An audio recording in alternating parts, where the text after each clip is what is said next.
Ողջույն մեր բարեկամներ։ Ինքնաճանաչում ֆորմատով այսօր մենք ընկալել ենք ժողովրդավարական համախմբում կուսակցության ղեկավար Սուրեն Պետրոսյանին։ Բարև ձեզ, պարոն Պետրոսյան։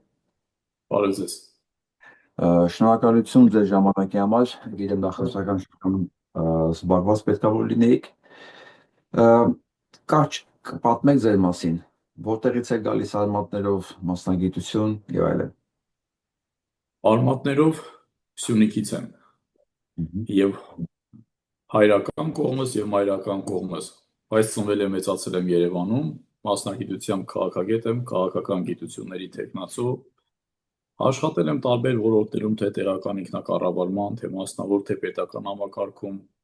երկար տարիներ դասավանդել եմ պետական կառավարման ակադեմիայում քաղաքական վերլուծություն եւ քաղաքական կանխատեսում առարկան եւ այսպես շարունակ։ Հասկանալի է, ամուսնացած եք։ Այո, ամուսնացած եմ, ունեմ 3 երեխա։ Օրինակ։ Ճիշտ ասած, ես ձեր ակտիվ քաղաքական գործունեությունը հիշում եմ այն պահից, երբ որ դուք միացաք կամ ասենց ասեմ, ակտիվ էիք կանխելուս ոսկեպարի եւ բաղանիստի հատվածների հանձնմանը։ Այո։ Ես կներեք, բայց այդ միջոցառումներից սկսած եմ ես հետևում։ Կպատմեք ոնց եղավ դա, ինչից սկսեց։ Մենք դրանից առաջ ենք բավականին ակտիվ եղել, կարող է նաև հիշեք, չգիտեմ, 2022 թվականին, երբ աղավնոյի հանձնումն էր նախապատրաստվում, այդ ժամանակ, որ դրա շուրջ հիմնականում անգամ արձագանք չեղավ, որովհետև մարդիկ ըստ էության համաձայն էին այդ օրակարգի հետ, հաշվի առնելով նաև ռուսական կոնտինգենտի ներկայությունը, ես իմ ընտանիքի հետ գնացի աղավնոյ եւ ասացի այստեղ կա այդ հնարավորությունը գործողությունները եւ գործընթացները բեկելու, նաեւ այդպես ավելի հանրային կամ գետնի վրա գործունեությամբ, նաեւ դրանից առաջ է եղել, որ որոշակի, այսպես ասեմ, հանրային լայն ակտիվություն է եղել, ել չեմ ասում դրանից առաջ էլ 2021 թվականից, երբ Արցախը 44-օրյա պատերազմը եւ ավարտվեց, եւ մարդիկ նույնիսկ վախենում էին Արցախի կողմը նայել, մենք անմիջապես դրանից հետո մեր կուսակցության ներկայացուցչությունը հիմնեցինք Արցախում, որը այս 30 տարիների ընթացքում նախադեպը չէր ունեցել, ոչ թե գրանցվեցինք որպես կուսակցություն մասնակցելու ներքաղաքական կյանքին, այլ ներկայացուցչություն հիմնեցինք, որով պետք է նաեւ օժանդակենք հանրային կյանքի ակտիվացմանը։ Եվ այսպես շարունակ կարող եմ ասել։ Իսկ ինչ վերաբերում է 24 թվականի ոսկեպարին, այդ թեզը շատ հաճախ շրջանառվում է, որ ես ինչ-որ մեկին միացա, որը բնականաբար իրականության հետ որևիցե աղերս չունի։ Այդ պայքարը սկսել եմ ես եւ իմ ընկերների հետ ոսկեպար գյուղից, որից հետո ընդհանուր այդ կարելի ասել միացումը մոտ 2-3 շաբաթ հետո նոր տեղի ունեցել, որը ուղղված էր մեր սահմանների ամբողջականության պահպանման եւ միակողմանի զիջման գործընթացը կանխելուն։ Շատ լավ, ես համաձայն եմ, գուցե ձևակերպումը ճիշտ չէր, որովհետև սկզբից դուք եք, հետո այդ շարժումն առաջացավ, ես դա ընդունում եմ։ Ինչ տեսակ դուք այդ շարժումը առաջանալու ժամանակ դուք ինչ եք զում, ձեզ աջակցություն, թե իրավիճակը ձեր ձեռքից կամ ինչ-որ կոնտրոլի տակ բերելու համար դուք, որովհետև իմ համար գոնե պարզ էր այդ ժամանակ ինչա կատարվում, մանավանդ երբ որ որոշում կայացավ շարժումը տեղափոխել Հայաստան, այդ ներողություն Երևան։ Դուք այդ առաջի պահերին ինչ էր ձեր զգացողությունը, դուք ոգևորված եք, աջակցություն եք զգում, թե մտահոգություն կար։ Տեսեք, ուրեմն ամենասկզբից այդ շարժումը, ինչպես նշեցի, որ մենք ենք ձևավորել եւ նաեւ շատ կարեւոր է, որ հասարակությունը մեզ աջակցում էր բացառապես այն պայմանով, որ նաեւ դա շատ լավ գիտեին այդ իրականությունը, որ մենք նաեւ որևէ աղերս չունենք պարլամենտական ընդդիմության կամ նախկին իշխանության ներկայացուցիչների հետ։ Եվ նաեւ ես եմ երաշխիք դարձել, որ այդ շարժումը սկիզբ առնի, երաշխավորելով, որ գյուղացիները ճանաչելով ինձ նաեւ վստահ են, որ ես որևէ բառ իրենց այլ կերպ չեմ ներկայացնի, եւ իմ երաշխիքներով այդ շարժումը սկսվել է որպես մաքուր գործընթաց, որտեղ որևէ այլ դերակատար այդ մարդկանցից ներգրաված չի։ Այդ ժամանակ տոտալ վերահսկողությունը ամբողջությամբ կարելի ասել մեր ձեռքում էր, որտեղ ժողովուրդը վստահում էր բացառապես մեզ եւ մենք միասին որոշում էինք մեր անելիքները ժողովրդի հետ միասին։ Իրականում հենց այսպես էր։ Անկամ մենք միասին քննարկում ենք, որ լրատվականները մուտք գործեն, ում ինչ հարցազրույցներ տրվի եւ այլն, գյուղի մեր բնակիչների հետ միասին, այսինքն ամեն ինչ այսքան համակարգված էր։ Երբ դրա շուրջ նաև այդ պայմանավորվածությունները ձեռք բերվեց, որ պետք է գործընթացը ավելի զանգվածային կամ ավելի լայն բնույթ կրի եւ այն պետք է նաև անդրադառնի դեպի Երևան, այս պայմանները բոլոր ուժի մեջ են, որ նախքին որևիցե դերակատար, որևիցե մեկ այս գործընթացին մասնակից չի կարող լինել, առաջին շարքերում ունենա ազդեցություն եւ այլն։ Սակայն երբ մենք սկսեցինք այդ քայլելու process-ը, երևի թե երկրորդ օրվանից այդ գործընթացը ամբողջությամբ մեր վերահսկողությունից դուրս եկավ, որովհետև այդ ժամանակ եթե մեր պլատֆորմը, մեր ուժը ժողովուրդն էր, ում վրա մենք հենվում ենք եւ կարողանում ենք մեր օրակարգը մեջ, այո, այդ ժամանակ այլևս ժողովուրդը չկար եւ ամեն ինչ այլևս միայն լրատվական կամ լրատվականների իշխանության տիրույթում էր, ում ուզում էին սարքում են առաջնորդ, ինչ պետք է իրականություն ներկայացնում էին ամբողջ հայությանը եւ այդ ժամանակ արդեն ես որևիցե կերպ, այսպես ասացա, փոխելու հնարավորություն չունեի, թեպետ մինչև վերջի օրն էլ Երևան հասնելու այդ խոսակցությունները, այդ փորձերը, որ բերել հնարավորինս մեր պայմանավորվածությունների շրջանակ ընթանում էին, բայց այնուամենայնիվ ինչ եղել է, ես դրա միակ մեղավոր եւ պատասխանատուն միայն համարում եմ ինքս ինձ, որովհետեւ այստեղ միայն պարզ մեր ցանկությունները, մեր մտքերը կամ միայն, այսպես ասեմ, արդարության գաղափարները բավարար չեն քաղաքական գործընթացի համար, նաև պետք էր, այսպես ասած, այդ խայծը չուտել, որի մեղավորն ու պատասխանատուն ես եմ։ Ես հասկանում եմ, ես նման ձև եմ վերաբերվում, ես այդ ամեն ինչի համար պատասխանատու եմ զգում եմ նաև ինձ, չնայած այնտեղ ֆիզիկապես ներկա չեմ եղել, ինչպես ցանկացած բոլոր քաղաքական իրադարձությունների համար, բայց այնուամենայնիվ մենք պետք է հասկանանք ամբողջ ընթացքը, շարժառիթները, հետևում կանգնած դերակատարները, որովհետև ինձ համար դավաճանությունը սկսեց հենց այդ քայլելու առաջի քայլերից, օրվանից, երբ որ իրական դիրքերը լքվեցին եւ մարդկանց ուշադրություն արդեն բերվեց Երևան, եւ ամենակարևորը հարցերը այնտեղ են լուծվում։ Եթե այդքան մարդ Երևանից տեղափոխվեց Ոսկեպար կամ Բաղանից, այնտեղ ոչ մի կտոր ոչ մեկին չէին կարող տալ։ Ինձ համար դա ստրատեգիական առումով պարզ էր եւ բոլոր նրանց, ովքեր միացան օժանդակեցին այդ հանձնման process-ին հենց առաջին օրվանից, իրանք իմ համար միանշանակ մասնակից են դավաճության, հասկացել են դա, չեն հասկացել, ես ասեմ ավելի, եթե չեն հասկացել քաղաքականությամբ զբաղվելու իրավունք չունեն, կանխատեսումներ անելու իրավունք չունեն, իսկ եթե այդ ամեն ինչը հասկանալով են արել, դա նշանակում է գիտակցական միացել են դավաճանության։ Ում նախաձեռնությամբ իդեան է նա տեղափոխել Հայաստան, Երևան։ Տեսեք, հիմա այստեղ ես ձեր հետ մի դեպքում համաձայն կլինեի, որ եթե Երևան տեղափոխվելու պարագայում մեր հրապարակը չլիներ այդքան բազմամարդ, այսինքն Երևանում մայիսի 9-ին մենք ունեցել ենք այդ ռեալ հնարավորությունը, որպեսզի իրականացվի անափոխություն եւ այդ ամենին վերջապես վերջ դրվի։ Նաեւ իդեպ նայել հաշվի առնենք, որ որպես շարժում այդպեսին չի եղել, այդ շարժումը, ինչպես արդեն նշեցի ես,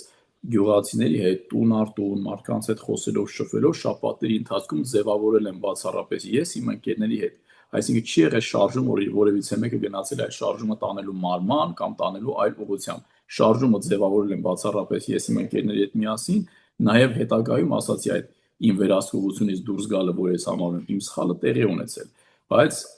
անգամ Երևան գնալու պարագայում կարելի ասել ամեն ինչ պատրաստ էր 2-3 օրվա ընթացքում ուղղակի վերջ դնել այդ իշխանապողության գործընթացին եւ կասեցվել եւ հանձնումը եւ մնացածը, սակայն այստեղ ամենակարևորը մայիսի 9-ին եւ դրան հաջորդող ժամանակահատվածում տեղի ունեցածն է, որտեղ որ խոսվեց impeachment-ի օրակարգից, այսինքն դրանց համագործակցություն պարլամենտական անդիմության հետ եւ այլը, որը բնականաբար ինձ համար միշտ եղել են խիստ անթույլատրելի եւ կարմիր գծեր եւ ես մշտապես ասել եմ, որ այսքան մարդ հավաքվել է հրապարակում ոչ միայն Նիկոլ Փաշինյանի հրաժարականի համար, այլ նաեւ որ նախին որևէ իշխանություն չվերարտադրվի։ Դա տեխնոլոգիա է, պարոն Պետրոսյան, վստահ դուք էլ գիտեք, եթե դու չես կարողանում հարցը միանգամից լուծես, հարցը մասնատում ես, սկսում ես մաս լուծել։ Իրանք մասնատեցին, դրեցին երկու մաս, հանձնում իշխանապողություն, հա, հանձնումը իրականացվեց, իշխանափոխությունը չիրականացվեց, որովհետև բոլոր ռեսուրսներն ու գործիքներն արդեն գտնվում էին կոնտրոլի տակ այն ուժերի կողմից, որոնք դուք նշում եք, որովհետև դուք չունեք մեդիա, դուք չունեք բնականաբար հնարավորություն այդ մարդկանց ուղղորդելու եւ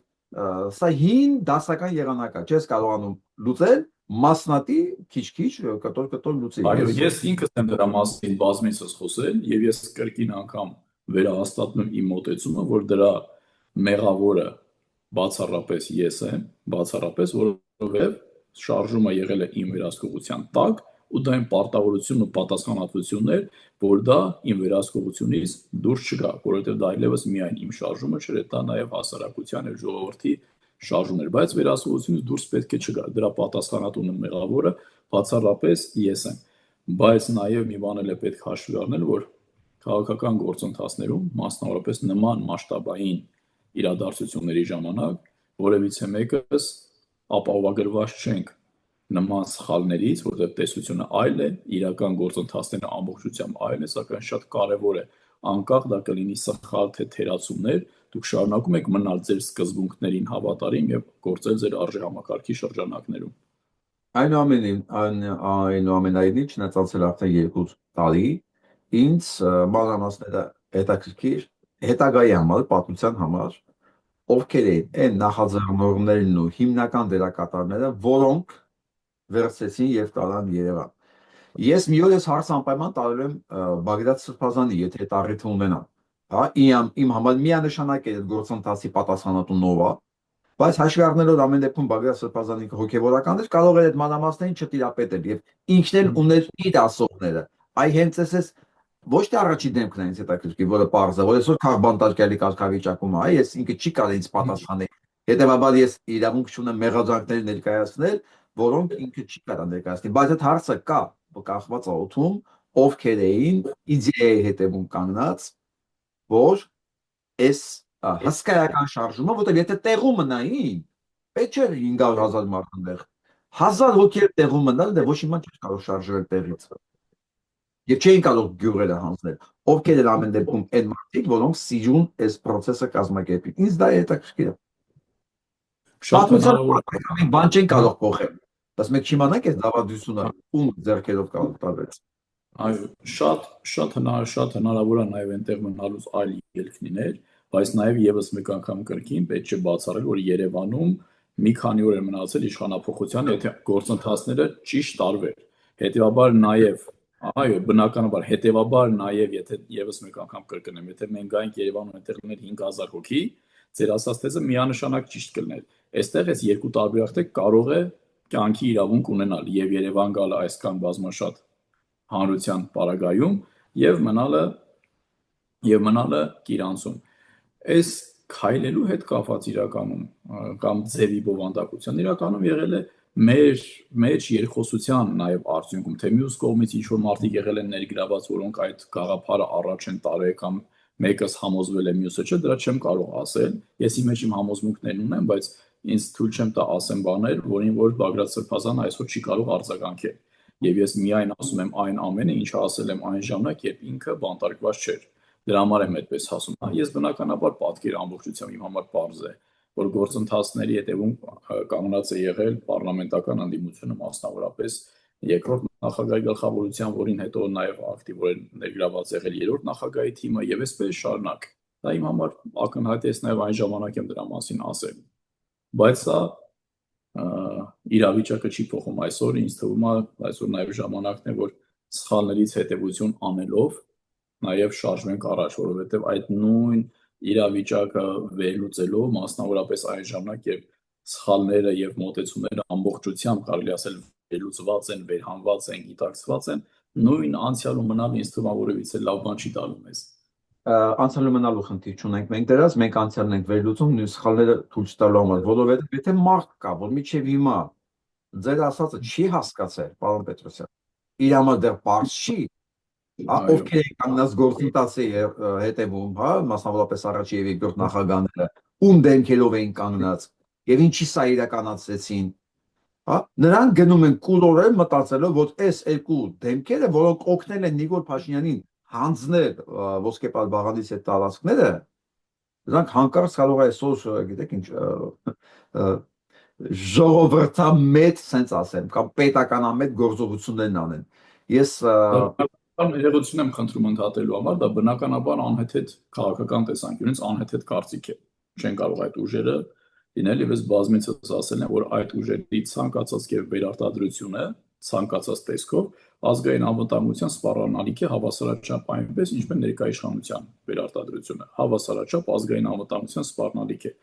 Եվ եթե դուք իմ հարցազրույցներին ուշադրություն դարձած կլինեք, պատահական չի, որ ես մի միտք եմ ասել, որ այն ժամանակ էլ եմ ասել, որ երբ Հանրապետության հրապարակում տասնյակ հազարավոր մարդիկ էին հավաքված, նախկին իշխանության ներկայացուցիչները այդ ժամանակ շատ ավելի մտահոգված էին, քան իշխանության ներկայացուցիչները։ Ես այդ արտահայտությունը արել եմ մի քանի անգամ, եւ ես գիտեմ ինչի համար եմ արել դա եւ պատասխանատվություն եմ կրում իմ խոսքերի համար, որտեղ այդտեղ նաեւ կարեւոր ու խանգարող հանգամանք բնականաբար ես էի, բնականաբար անկախ ամեն ինչ կապ չունի ինչքան քիչ, շատ եւ այլն, բայց այնուամենայնիվ որպես խանգարող հանգամանք ամբողջությամբ բացառապես եղել եմ ես եւ նաեւ հենց դա եղել պատճառը, որ դրանից հետո այդ անհեթեթ խոսույթները, չգիտեմ, վարկածները իմ մասին դաշտ գցելը եւ այլն լրատվականները իրենցն են բնականաբար նաեւ տեղեկատվական սխալի օգտվելու պարագայում կարող են ներկայացնել այն, ինչ որ իրենց պետք է։ Լավ, սենց ասեմ, մի քիչ միամիտ մարդու համար բոլորվանից էր պարզ, որ այս շարժումը այս ուրիշ նպատակներ ունի, բոլորովին այն չի, ինչի համար նա եկավ Երևան։ Մայիսի 9-ն էր, թե ավելի ոչ, ավելի որ իրականում ավելի շուտ էր, երևի թե մայիսի 6 կամ 7 առաջի օրերին ես փորձում էի չհավատալ դրան, որտեղ մենք ունենք պայմանավորվածություններ, բայց վերջում ես շատ լավ պատկերացնում եմ, որ դա ես ուղղակի փորձում եմ տեսնել ոչ թե իրականությունը, այլ ուզում եմ ինքս ինձ համոզել նրանում, ինչը որ չկա։ Մայիսի 7, մայիսի 8-ի մասին ընդհանրապես խոսք չկար, արդեն դա ավելի քան ակնհայտ էր։ Դա ես գիտեք այդ ձեր ասած մանրամասներին չտիրապետելով, ամեն դեպքում կողքից նայելով իմ տեսածով վերլուծելով ես մայիս ամիսն եմ նվիրում, ամբողջ մայիս ամիսն եմ նվիրում, 8-10-19 մինչև վերջ, ու նամազ կարմիր գիծ եմ քաշում, որ դրանից հետո են բոլոր քաղաքական ուժերը, մայիսի 9-ից հետո, մայիս ամսից հետո, լավ, հունիսից սկսենք, առավել եւս հունիսի 12-ից հետո, ցանկացած մեկը, որ շարունակում էր աջակցել այս process-ին, իմ համար մի բան էր, իրանք, ասես, բանա, կարմիր գիծա քաշած, որ մարդիկ գիտակցաբար, այդ քաղաքական ուժերը, գիտակցաբար են արել, այն ինչ որ արել են, որտեղ մինչև մայիսի 8-ը լավ, մինչև մայիսի 9-ը լավ, ասենք, կարող է ուրիշ տպավորություն ունեին, ուրիշ բան էին ուզում, բայց դրանից հետո շարունակել մնալ նույն գծի վրա, նշանակում է ոչինչ չի եղել, պատահման եղել է գիտակցված եւ դիտավորյալ։ Ես էլ մի հարցազրույց եմ լսել այդ օրերի հետ կապված, կարծեմ համեկի եթերով էր, եթե չեմ սխալվում, կարող սխալվեմ ներողություն, ամեն դեպքում ավելի YouTube-յան եթեր չէր, ավելի լուրջ մեդիա էր, որտեղ դուք այս ամեն ինչում հստակ մեղադրում էիք, ինձ համար գոնե հստակ, բայց առանց սահմանները բացելու, առանց չակերտները բացելու։ Դուք այսօր հիմա որ արդեն առաջի երկու նախագահներին անունները տվեցիք, կան այլ երկրորդ դե մնացած իրենցից ծածանցյալ են։ Մնացած ծածանցյալ են, ավելացնելու բան չկա։ Բնականաբար մնացած ծածանցյալ են եւ ձեր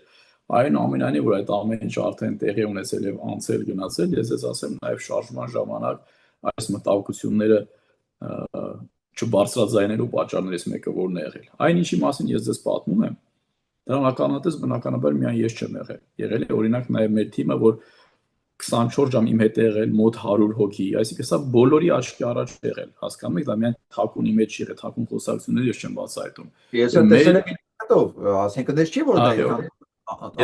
այո, ես անգամ մենք մեր թիմի ներսում իմ ընկերների գաղափարակիցների հետ ունեցել ենք նաև կարելի ասել գաղափարական բախումներ, երբ իմ ընկերները մայիսի 13, 14, 15-ին դեռ պիկներ ինձ ասում էին, ախր տեսնում ենք մենք ուր են գնում, այսպես չի կարելի, պետքա վեր կենալ եւ բարձրաձայնել, որ այսպես շեղվել է ամեն ինչ եւ այլն։ Ես էլ ասում եմ, այո, դուք ճիշտ եք ասում, բայց այստեղ կա նախագծված պլան, որը պատրաստված է հենց դրա համար, դա թակարդ է, որ նման բան մենք ասենք, քան որ շարժումը այլևս գնացել է մարման, նրանք փնտրելու են քավության նոխազ, եւ եթե ես հիմա նման արտահայտություն անեմ, ասելու են այ գործակալը եկավ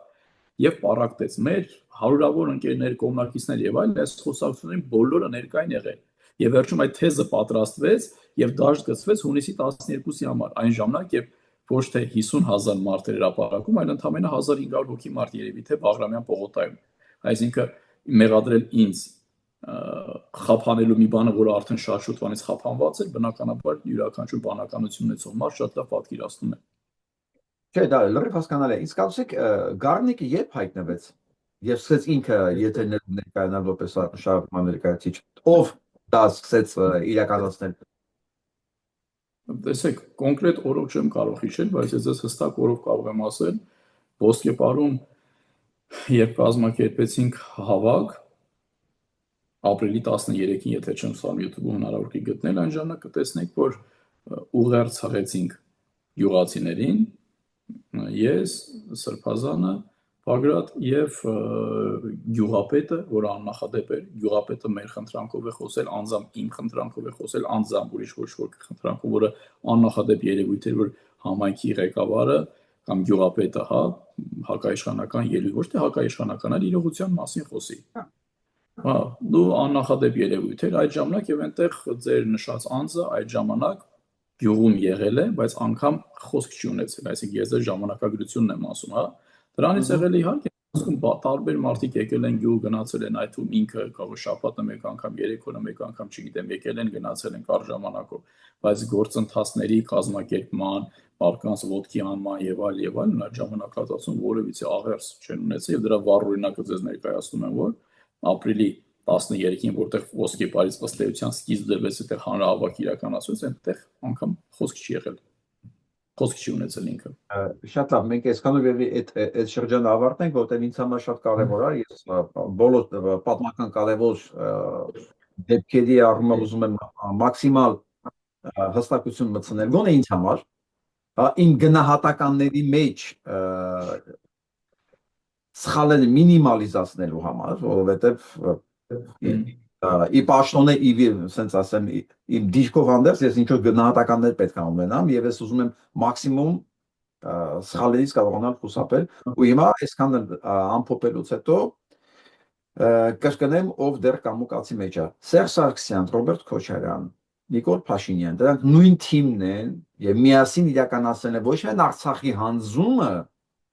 այլև Հայաստանի տարածքների հանձնումը։ Եվ այսօր էլ իրար այդ նույն ձև պայքարում է Նիկոլ Փաշինյանի իշխանության պահելու համար։ Եթե այս ամեն ինչը դեռ բավարար չի, Աստված ձեզ հետ։ Մենք հիմա վերադառնանք այսօրվա մեր քաղաքական այս process-ներին։ Պարոն Պետրոսյան, դուք ինչքան եք պատկերացնում ձեր քաղաքական մասնաբաժինը այսօրվա 19 կուսակցությունների մեջ։ Ես շատ հեռու եմ խորհրդախոսությունից եւ իրականություն դրված լինելով եւ իմ խոսքում միշտ առաջնորդվում եմ հնարավորինս հաստարկված։ Դրա համար ես մասնաբաժնի մասին խոսել ընդհանրապես չեմ կարող, որովհետեւ քիչ թե շատ ի տարբերություն շատերին մեծամտություն չլինի, ես հասարակության մի փոքր ավելի լավ եմ ճանաչում, որովհետեւ այս 2 տարուց ավել երևի թե 2 օրը մոր 3 օրը մեկ անընդհատ կերպով ես եղել եմ տարբեր համայնքներում, տարբեր քաղաքներում սահմանապահից մինչև մարզկենտրոններ եւ այդպես միանշանակ ասելը շատ անշտորակալ գործ կլինի։ Ճիշտ է, գայթակղությունը մեծ է առաջնորդվել Facebook-յան լայքերով, դիտումներով եւ այլն, բայց ասեմ, որ դրանք քաղաքական իրական գործընթացների հետ ընդհանրապես գետնի վրա աղերս չունեն։ Մեր իրականությունը ձևավորվում է լայքերով, ԶԼՄ-ներով եւ այլն, որ մեր իրական կյանքի հետ այդքան էլ աղերս չունի։ Եվ ես գոնե իմ փորձի վրա, սկսած Ոսկեպարը դրանից առաջ ես ոչ թե 1, այլ 10 անգամ եմ դրանում համոզվել։ Դրա համար ես այդ տեղեկատվության հավաքագրման որպես աղբյուր տարբեր լրատվամիջոցների նարատիվները եւ օրակարգերը չեմ ընդունում, որովհետեւ յուրաքանչյուր մեր իրականությունում լրատվամիջոց հիմնականում, հա, չասեմ գոնե բոլորը 99.9%-ը ներկայացնում են ոչ թե իրականությունը, այլ ներկայացնում են այն, ինչը որ կսպասարկի բացառապես իրենց շահը։ եւ այդ իրականությունը մանիպուլացվում է այդ տրամաբանությամբ եւ դրանով է պայմանավորված նաեւ շատ դեպքերում ամեն մեկը իր տոկոսն է ներկայացնում, ամեն մեկը մարդուն մտցնում է թակարդի մեջ, պարտադրելով վատի ու վատագույնի մեջ ընտրություն, ասելով որ դուք այլ ընտրություն այլևս չունեք, հենց որ ձայն չփոշիացնեք եւ այսպես շարունակ։ Դրա համար ես առավել քան համոզված եմ մեր հաջողության մեջ, կլինի կարճաժամկետ կլինի, թե երկարաժամկետ կլինի։ Ես համոզված եմ այդ հաջողության մեջ, ոչ թե նրա համար, որ այսքան թիվ մենք կունենանք, այլ իմ հաջողության երաշխիք ես տեսնում եմ բացառապես նրանում, մեր, ոչ թե իմ, որ մենք խոսում եւ իրագործում ենք այն, ինչի կրողն ենք եւ ոչ թե այն, ինչ ուզում են մեզնից լսել։ Մենք ոչ թե փորձում ենք թվալ, այլ փորձում ենք եւ կանք եւ լինել։ Սա հաջողության առաջնային գրավական է, բայց թե թվերի տեսքով դա ինչպես կարտահայտվի, դրա մասին պատկերացում ուղղակի այս պահին չունեմ ու ինձ թվում է ով որ կասի եւս այդքան իրականությանը մոտիկ չի լինի։ Այնուամենայնիվ, չկա ինչ-որ գործիքակազմ չափվան միավոր չափման ստանդարտ, որ կարելի է գոնե չափել ոչ թե թիվը, մասնաբաժինը, բալանսի իմաստով, հա, ինքը աճում է, նվազում է, ինչ-որ մի բան։ Չկա տենց բան հանային Գիտեք, վիզուալ առումով մեր այս գործունեության ընթացքում անընդհատ մենք տեսել ենք, որ այդ գործընթացը գնում է աճման եւ այդ դաշտը շատ մեծ է աշխատանքի, ինչքան մենք աշխատանք ենք տանում, այնքան շփվում ենք հասարակության հետ, գետնի վրա կլինի, չգիտեմ, մեր YouTube-յան ալիքը կլինի, քաղաքական դպրոցի շրջանակներում կլինի, ինչքան շատ ենք շփվում, այնքան այդ գործունեության արդյունքը լինում է դրական եւ նաեւ ավելի է հնարավորինս բարձրացնում լեգիտիմությունը։ Բայց թե այդ լեգիտիմությունը որ մակարդակի վրա է գտնվում, ես դա ասել ուղղակի չեմ կարող, որովհետեւ մեզ մոտ միայն քաղաքական նախասիրություններով կամ քաղաքական օրակարգին աջակցելով չի, որ հասարակությունը իր քվեն տալիս է։ Այդտեղ շատ տարբեր այլ հանգամանքներ կան, բարեկամական կապեր, տարբեր մշակույթների ներգործություն եւ այսպես շարունակ, քանի որ մենք գետնի վրա ենք աշխատում անընդհատ, այդ բոլոր այդ ամբողջ ներկապնակը ինձ բավականին ծանոթ է։ Դրա համար միայն պատական չնշեցի, որ միայն Facebook-յան լայքերը կլինի կամ չգիտեմ դիտումները կլինի կամ գեղեցիկ հաղորդագրությունները կլինեն, դրանք ընդհանրապես հավատացեք ցուցիչ չեն, ընդհանրապես ցուցիչ չեն։ Ասեմ, դուք YouTube-յան ալիք ունեք կուսակցությունը։ Կուսակցությունը չէ, իմ անձնական թեպետ կուսակցությունն էլ ունի։ Շատ լավ, թեկուզ ձեր անձնական շատ են հետևորդները։ Մոտ 26000-ից ավել։ Այնտեղ մենք բավականին լուրջ բովանդակություն ենք ձևավորում, պատմությունն ենք ներկայացնում հայ ազգի տարբեր պետությունների, փորձում վերհանել սխալները, մեր նմանությունները, հսկայածավալ, եթե ժամանակ ունենաք նայեք, հսկայածավալ աշխատանք է տալու եւ այնտեղ ես ձեր հաղորդումից հիշեցի, ձեր պատրաստած հաղորդումից մի հատված նույնիսկ ես օգտագործել եմ իմ հաղորդումների մեջ որպես չեմ հիշում, էլի պատմությանն է վերաբերվում։ Բավականին որակյալ գործ էր, ես չգիտեի, որ դա ձեր YouTube-յան ալիք է, ես մտածեցի ինչ-որ բան է։ Չէ, ամբողջը եւ այդ ֆորմատն էլ ընդհանրապես չի եղել Հայաստանում, առաջինը դա մեր կողմից է իրագործվել է։ Բավականին աշխատատար եւ որակյալ բարձր։ Եվ տեսեք, սա շատ կարևոր է, որ մեր խնդիրը միայն քիչ առաջ ես նշեցի, չէ, թվալը չի, ինչ որ պոպուլիստական լոզունգները չէ, մենք նաև այդպես են գործ իրականացնում, մարդը տեսնի նաև ազգային գաղափարների տարածումը, պատմությունը, այդ հիմնավորումները, սխալների վերհանումը եւ այլն եւ այլն։ Հիմա օրինակ տեսեք, այդ YouTube-յան ալիքում կան բազմաթիվ վիդեոներ, որոնք 150,000-ից ավել դիտում ունեն, առանց գովազդ, առանց որևէ միջամտության։ Հազարավոր, չգիտեմ, հաղորդագրություններ, հազարավոր կոմենտներ եւ այլն եւ այլն եւ այլն։ Մարդիկ երբ որ նայում են մոնիտորինգ են անում, ասում, այ, գիտեք, սրա թեկուզ, չգիտեմ, 30%-ը, 40% այս նայողները որ բոլորը հիացած են եւ այլն, գիտեք, կգան ընտրության կընտրեն ձեզ եւ այլն, ասում ես շատ ուրախ կլինեմ, բայց կրկին իրականությունը ամբողջությամբ այլ է։ Դրա համար ինչի՞ ես այս օրինակը ձեզ բերեցի, ոչ թե որ ես այդ էլեկտրոնային հարթակը ունեմ դրա համար եմ այդպես ասում, այլ հակառակը դա իրական գործընթացների հետ այդքան է կապ չունի։ Մարդկանց ու դրական վերաբերմունք ձևավորվում է, մարդիկ նայում են, հետևում են եւ այլն, բայց դա վճռորոշ չի։ Ոնց ուզեք, իհարկե դա ձեր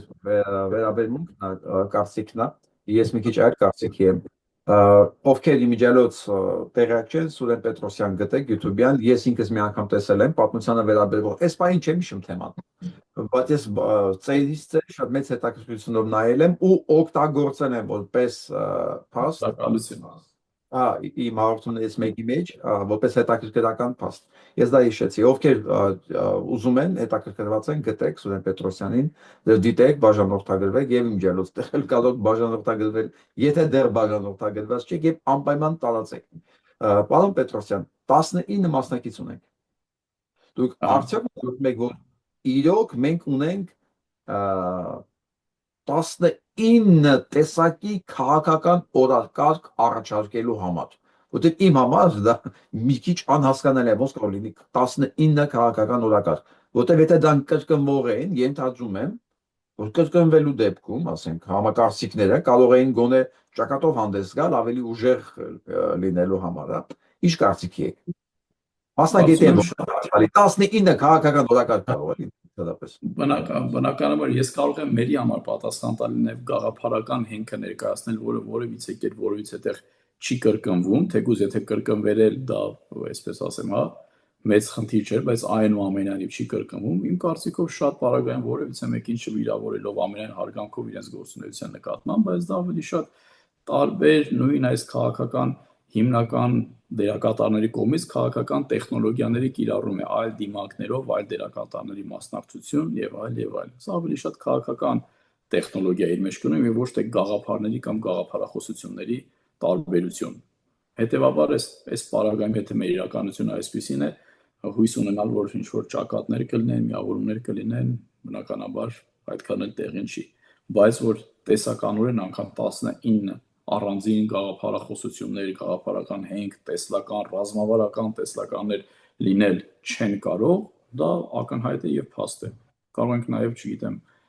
մոնիտորինգ անենք ժողովրդավարություն, տնտեսության զարգացումը, մնացած տնտեսության զարգացում, չգիտեմ, բարձր տեխնոլոգիաների ոլորտի զարգացում, այսինքն կարող է ճանապարհների մեջ տարբերություն լինեն դրանց հասնելու միջոցների մեջ, էլի, բայց ասենք 19 տարբեր ասես քաղաքական պլատֆորմ առաջարկելու ես ունեք չեմ պատկերացնում, չնայած ես քաղաքագետ չեմ, գուցե կա դուք որպես քաղաքագետ կարող եք ասել, բայց ես որպես սպառող այդ արտադրանքի ես մաքսիմում կարող եք ինձ առաջարկել 4, մաքսիմում 5, հա, տարբերակ, այս 4-ի 5-ի մեջից ավելի նախընտրելի է, ավելի սա նախընտրելի է, 19 պրակտիկապես չի կարող լինել։ Բավական եմ ասում, եւ դա ցույց է տալիս արտահայտում այն իրողությունը, որ հասարակությունը այսօր ընտրություն է անում ոչ թե գաղափարների եւ տեսականի, այլ բացառապես անձանց շրջանում։ Այո, հանգամանքը կա։ Պարոն Պետրոսյան, տեսեք, դուք ձեր կենսագրության մի մասն է քաղաքագիտության դասավանդում կառավարման դպրոցում, ճիշտ եմ հիշում։ Ակադեմիայում։ Կառավարման ակադեմիայում։ Մենք ունենք էլի հյուր, չեմ ուզում թիրախավորեմ, էլի այդ կենսագրության մեջ այդ հանգամանքը ունել, ու միանգամից գնաց կոմենտերի մեջ, Սերժի ակադեմիայում է դաս տվել, ուրեմն ուղարկված ասենց ասեմ, ուղարկված գործակալ է Սերժի կողմից, ես փորձում եմ կանխատեսել, առաջ ընկնել, դիրիժորի գործը առաջ ընկնելն է կա, այս կանխատեսելով նեյտրալիզացնել, հա, հնարավորինս սահուն անցկացնել ընթացքը։ Ասես մտածողներին ինչ կարելի է ասել, ոչ թե վիրավորելու կամ արգելանալու համար, ուղղակի իրողությանը մոտ ոչ նրանց համար անցալելի լինի։ Օրինակ ես ֆիլհարմոնիկ նվագախմբի դիրիժորն եմ եղել, պետական, եւ դա բոլորովին չի նշանակում, որ ես պետք է ասենք այդ պետության ծառան լինեի եւ ինձ այդ հարցը չեն տալի, ոնց որ մտածում եմ դե լավ, երաժիշտի համար դա պարտադիր չէ, էլի։ Բայց ասենք կառավարման ակադեմիայում աշխատելով դա անպայման պետք է Սերժ Սարգսյանի գործիքը լինեիր կամ առավելևս գործիքն ես առ այսօր։ Հիմա այս ֆորմատի մտածելակերպ ունեցող մարդկանց առաջ ընկնելով ինչ ասենք։ Կարծում եմ նման մարդկանց որևիցե բան պետք չի ասել, որովհետև այդ մարդկանց դատողությունները եւ մտածողությունը խիստ սահմանափակ է, եթե այդ տրամաբանությամբ են առաջնորդվում, ուրեմն պետք է ասենք, որ այսօր յուրաքանչյուր մարդ, ով աշխատում է պետական ապարատում, տեղական ինքնակառավարման մարմիններում, ով այսօր դասավանդում է պայմանականացված Երևանի պետական համալսարանում, որովհետև իր կարգավիճակը որևիցե տարբերություն չկար։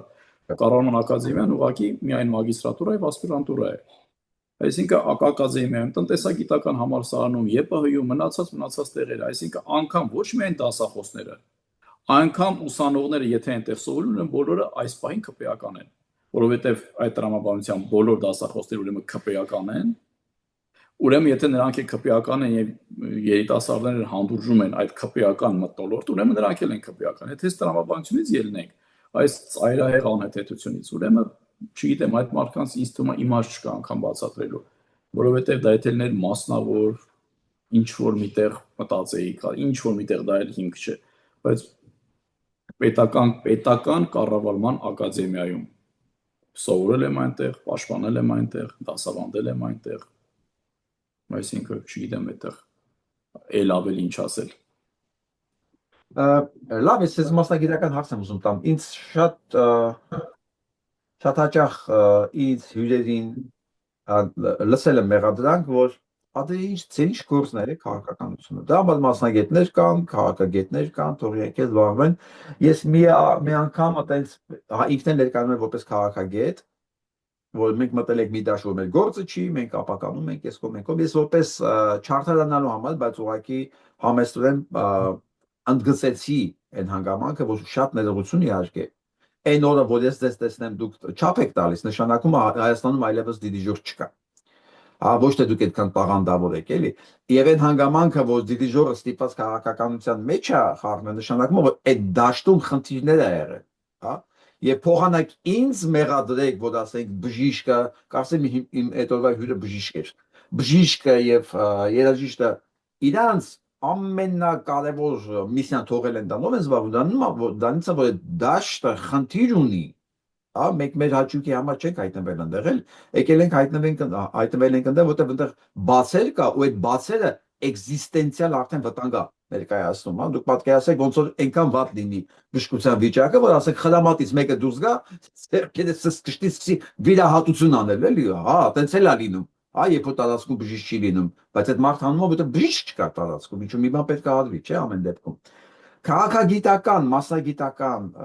մակարդակ ինֆորմացվածությունը, հա, այդ ոլորտը մասնագիտական, դուք ոնց կբնորոշեք որպես մասնագետ։ Նախ այն ինչի մասին դուք ասում եք, դրանք ավելի շատ հետևանքներ են եւ ոչ թե պատճառ,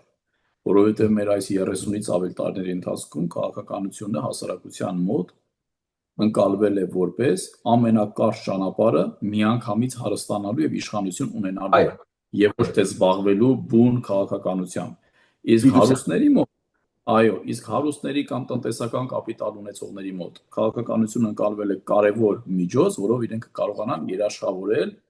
իրենց տնտեսական կապիտալը եւ նայել գործել օրենքներից դուրս եւ պետությունը հարմարեցնել իրենց սպասարկելով բացառապես սեփական շահը։ Այսինքն այստեղից խեղաթյուրվում է արդեն այս մոտեցումները։ Եվ մինչև շարունակելը միտքը ասեմ, որ շատ կարևոր է սահմանել նաև ինչ է քաղաքականությունը։ Այսօր մարդիկ քաղաքականություն ասելով պատկերացնում են միայն փողկապ եւ մասի սարի ֆոնին նկար եւ պատգամավորության տեխնացու։ Քաղաքականությունը դրա մասին չէ միայն։ Քաղաքականությունը հանրային կյանքի կազմակերպման ձևի եւ բովանդակության մասին է։ Ինչ միջավայրում ես պիտի ապրեմ, իմ բակից սկսած, ինչ երկրում պիտի ապրեմ, ինչ ապագային պատկերացնում իմ եւ իմ երեխաների համար։ Եվ սրանից հետո գալիս է մյուս մահացու թեզը, որը բնորոշ է երրորդ աշխարհի պետություններին, այնպեսին ինչպեսին մենք ենք, որ ասում են քաղաքականությամբ զբաղվելը անբարոյականություն է։ Ես միշտ սրա զուգահեռ եմ տանում մշակույթի հետ ասելով, քանի եթե 30-ից ավել տարիներ քաղաքականությամբ, քաղաքական տեսանկյունից զբաղվել են անբարոյականներ, դա չի նշանակում, որ քաղաքականությունը անբարոյական է։ Հակառակը քաղաքականությունը պատվաբեր է, քաղաքականությամբ զբաղվելը պատվաբեր է եւ պետք է պատվաբերի հատկապես մեր ժամանակաշրջանում։ Եվ այս օրինակը բերում եմ մշակույթի վրա։ Ասելով պատկերացրեք 30-ից ավել տարիներ, օրինակ 91 կամ 94 թվականից հետո մենք ունեցել ենք քանդակագործներ, թող ինձ ներեն մեր բոլոր քանդակագործները, ամենայն հարգանքով, որպես օրինակ եմ ասում, որ քանդակել են այլասերված քանդակներ։ Նորմալ մարդն այդ քանդակներն ուղղակի ամոթ կզգա։ Եվ հիմա մենք բոլորս վեր ենք կացել եւ ասում ենք, գիտեք ինչ, քանդակագործությունը դա այլասերվածություն է։ Պետք է քանդակագործությունը որպես մշակույթի առանցքային ճյուղ հիմնովին վերացնել։ Այնինչ դա մեր ինքնության պահպանման առանցքային մշակույթի ճյուղերից է, առանց որի մեր ինքնությունը չի լինի։ Հետևաբար ոչ թե պետք է քանդակագործությունը վերացնել, այլ պետք է դրա բովանդակությունը ու քանդակագործները այլ լինեն, որտեղ առանց քանդակագործության, նաև առանց քանդակագործության մենք մեր պատմական ընթացքը չենք կարող շարունակել։ Հիմա նույնը ներողություն, այո, հիմա նույնը քաղաքականությանն է վերաբերում։ Հանրային կարծիքը այս ճնշման տակ, որ գիտեք դուք լավ գիտնական եք, ձեր հայրը բժիշկ է, ձեր մայրը, չգիտեմ, բանկային ոլորտի լավ մասնագետ է, դուք զբաղվեք ձեր գործով, դուք ինչ գործ ունեք հանրային կյանքին խառնվելու մեջ, դա ձերը չի, դա անբարոյական ոլորտ է։ Հանրային կարծիքի այս ճնշման տակ մարդիկ դուրս են մղվում հանրային կյանքում իրենց մասնակցություն ունենալուց, միտումնավոր այդ տեղը թողնելով իրականում անսկզբունքներին եւ անբարոյականներին։ Եվ հետո ասում ենք ինչու հայտնվեցինք այս իրականությունում։ Հակառակը քաղաքականությամբ զբաղվելը պետք է լինի պատվաբեր, դա քաղաքականություն չի, սա հանրային կյանքի, իմ իրականության, իմ ապագայի կերտմանը մասնակից լինելն է։ Եվ այստեղից է բխում նաև այն մյուս կործանարար միտքը, որ մարդիկ ցանկանում են փոփոխություններ, որտեղ իրենց մասնակցությունը պահանջված չի լինի։ Եվ հենց սրա հետևանքով է լինում, որ մարդիկ սկսում են պահանջել եւ ցանկանալ դրսից փրկիչներ, որ ինչ որ մեկը պետք է դրսից գա եւ մեզ փրկի, որովհետեւ փրկչի պարագայում մարդը կրկին մասնակցություն չի ունենում։ Իրեն գալիս են էլի փրկում են։ Իր դերը նվազագույնն է։ Սրա հետևանքները, սրա արմատներն են շատ խորը։ Մեզ երկար ժամանակ, այս 30-ից ավել տարիների ընթացքում մեզ մշտապես համոզել են եւ փորձել են ապացուցել, որ մենք մեր ճակատագրի կերտման մեջ դերակատարում չունենք, ոչ ներքին քաղաքականությունում, ոչ էլ արտաքին քաղաքականությունում։ 94-5 թվականից սկսվեց այդ քաղաքակրթական հանցագործության հիմքերը դրվեց, որ վերին ատյանները մեր փոխարեն կորոշեն, ինչ պետք է լինի Արցախի հարցում, օրինակ, որը երկրաչափական պրոգրեսիվ գնաց եւ խորացավ եւ հիմքը դրեց հպատակային քաղաքականության արտաքին եւ ներքին մակարդակներում, եւ այսօր էլ այս նույնը շարունակվում է։ Դրա համար մարդիկ բացառապես փնտրում են, մտածում են, որ փրկիչներ պետք է լինեն, չպատկերացնելով, որ իրենց համար ցանկալի փոփոխությունը առանց իրենց մասնակցության չի կարող լինել։ Եթե եղավ է փոփոխություն, դա սպասարկելու է այն մարդկանց շահ, ովքեր իրագործել են այդ փոփոխությունը եւ իրականացրել են այն։ Իսկ ինչ վերաբերում է տարբեր ոլորտների ներկայացուցիչներին, այստեղ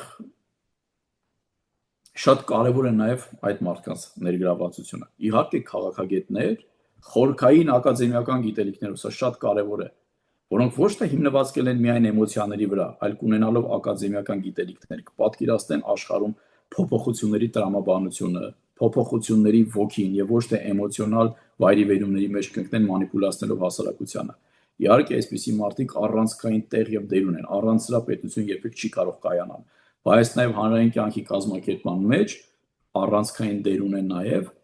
այլ էլիտաներ։ Քաղաքական էլիտաները պարզ են, բայց կարևոր է նաև մշակութային էլիտայի դերը, ով նշաձող է սահմանում ամբողջ հասարակության համար նաև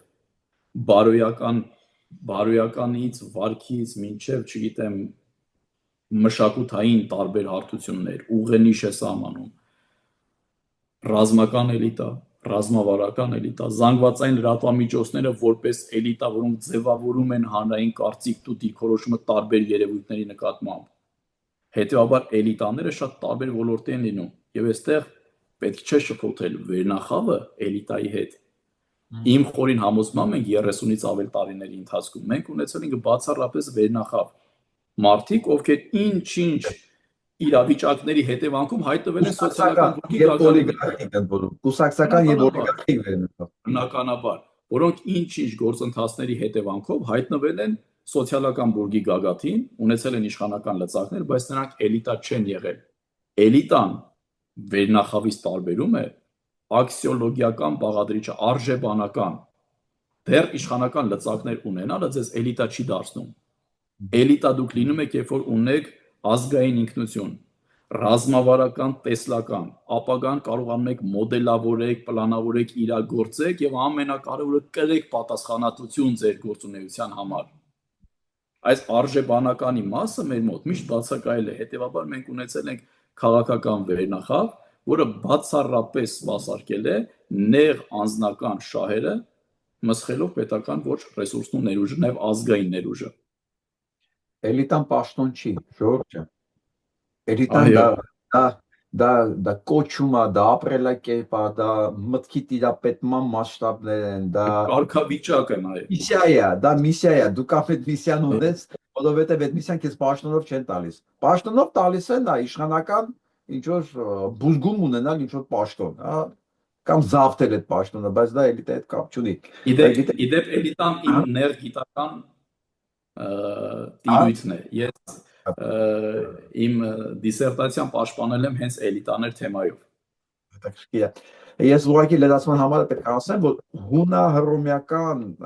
միջավայրում մտածելակերպային պատմականորեն ժառանգված քաղաքականությունով չզբաղվողներին կոչել են իդիոտներ եւ միջև հիմա այդ միջավայրում քաղաքականությամբ զբաղվելու, հետաքրքրվելու հայտ ներկայացնողներին վերաբերվում են մեծագույն հարգանքով եւ պատկառանքով այ իր համար իր ապագան բան չի, հա, ինքը ոչ միայն միևնույն չէ, այլ ինքը նույնիսկ պատրաստ է դրա համար պայքարել։ Իսկ այն մտամոլությունը, որ քաղաքականությունը այդ բանը դա ընտրություններն են։ Մեր մոտ sense տրամաբանություն կա ուղղակի ցավոք, որ քաղաքականությունը սկսում է 2 ամիս առաջ ընտրություններին եւ վերանում է անմիջապես ընտրության օրը։ Դա Ընտրությունից հետո։ իսկ քաղաքականությունը դրա միջի ընկած ժամանակն է, թե դու այդ ընթացքում ինչ ես անում, ոնց ես կառավարում ըստ Պետրոսյանի ասած քո հասարակական կյանքը, հարաբերությունները, այդ դա է քաղաքականություն։ Դու չես կարող քո հասարակական կյանքով, հարաբերությունների կարգավորումով չզբաղվես։ Իսկ ավելի կարճ ասեմ, մի հետարքիր սահմանում, որ քաղաքականությունը առաջնահերթությունների մասին է։ Այ Մեր առաջնահերթությունների մասին, իսկ ավելի գլոբալ քաղաքակրթական տեսանկյունից քաղաքակրթությունը եւ քաղաքականությունը ներողություն ոչ թե հնարավորինի արվեստն է, ինչպես շատեր ասում են, հա, 1-2 դրվագ կարդալով։ Քաղաքականությունը քաղաքակրթական տեսանկյունից հարատևման փիլիսոփայությունն է։ այ Հետևաբար այն ազգերը, ովքեր չեն ունենում ազգային էլիտաներ, ովքեր տիրապետում են այդ հարատևման փիլիսոփայությանը, ունեն այդ արժեբանությունը, մշակույթի կրողն են, անցյալ, ներկա, ապագա եռաչափության այդ պարույրի խորապես պատկերացում ունեցողն են, այդ ազգերի մոտ չի հաջողվում այդ հարատևումը եւ նրանք նաեւ տապալվում են պետականաշինության գործում։ Դե հիմա տեսեք այս խոսույթը ինչի մասին ենք մենք խոսում եւ սա պրոյեկտիվ համեմատեք մեր քաղաքականության որակի եւ մշակույթի վրա։ Հալատայման փիլիսոփայության մեջ հանձնենք, որ ապրելքը չի տեղավորվում, դա հակասում է։ Դա նույնիսկ ոչ թե փիլիսոփայության տեսանկյունից, դա հակակենսաբանական է, որտեղ փիլիսոփայություն անգամ անհրաժեշտ չի։ Դա հակակենսաբանական է։ Չեմ ասում հակաբադոյական։ Դե հա, դե դա այսպես թե այնպես, դες ածանցեցի դա փիլիսոփայությունից։ Դուք ավելի մասնագիտական մոտեցակ, ես ուղիղ։ Հա, լավ, պարոն Պետրոսյան, ոնց անենք, ոնց դասավորենք մեր հանրային կյանքը, որ առաջնային պլան գան այն մարդիկ, որ ասելիք ունեն, հա, ոչ թե այն մարդիկ, որ միկրոֆոն ունեն կամ գումարներ ունեն այդ միկրոֆոնների եթերները ստանալու համար։ Որտեղ իմ գործունեությունը ես դրա մեջ եմ տեսնում, հա, Այո։ վճարովի եթերներ չկան, իմ մոտ օլիգարխներ չեն երևում եթերում, հակառակ երևում են այն մարդիկ, որոնք ասելիք ունեն, որոնք էլ ինձ հետաքրքիր են առաջին հերթին։ Բայց իմ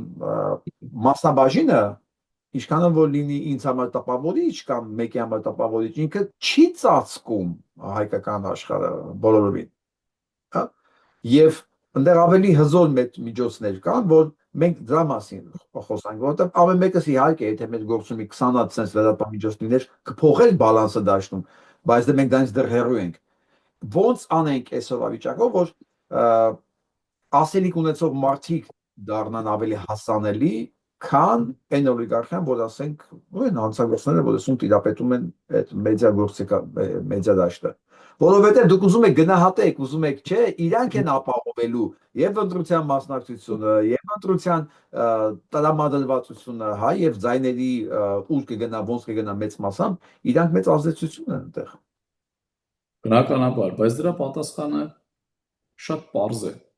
Անել այն, ինչ անում եք եւ ինչ անում ենք։ Առաջինը անում ենք անհրաժեշտը, հետո հնարավորը եւ տեսնում ենք թե ինչպես ենք իրագործում անհնարինը։ Ուրեմն տեսեք, հասարակության մեջ նաեւ այլ օրակարգի պահանջարկ կա հսկայական,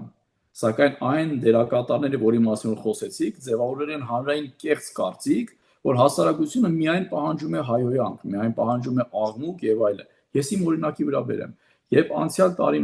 տարիուկես առաջ մենք պլանավորում էինք մեր YouTube-յան ալիքը գործարկել նման բովանդակությամբ, ես երևի թե մեկ հոգի չեմ հանդիպել, ով ասի որ այդքան ռեսուրս ես պատրաստվում դնել դրա մեջ, հասկանում ես մեր ազգը սիրում է հայհոյանք, դա այդտեղ անգամ 500 հոգի չի նայելու այդ հաղորդումը։ Ասացի ոչինչ։ Ձեր հիմնավորումները հիմնականում իմ խորին համոզմամբ բխում է ձեր բովանդակության բացակայությունը կոծկելու ցանկությունից։ Բովանդակության բացակայությունը հիմնավորում եք իբր հասարակությունը չի ուզում դա լսի։ Այնինչ անգամ եթե այդպես է լիներ, դա ձեզ չի ազատում պարտավորությունից առողջ բովանդակությունը օրակարգ բերել եւ ձևավորել դա լսողին։ Մենք սկսեցինք YouTube-յան հաղորդումը եւ կարող եք տեսնել նաեւ ինչ ցուցանիշներ մարդիկ մինչեւ այսօր չեն հավատում առանց որևիցե գովազդ եւ այլ 100,000-ավոր դիտումներ եւ այլն, այսինքն մարդկանց հայալեզու է, ռուսերեն է չի, անգլերեն է չի, այսինքն մարդկանց հետաքրքրում է կա դրա պահանջարկը, բայց առաջարկը երբեք չի ձևավորվել ու թույլ չեն տալիս որ դա ձևավորի։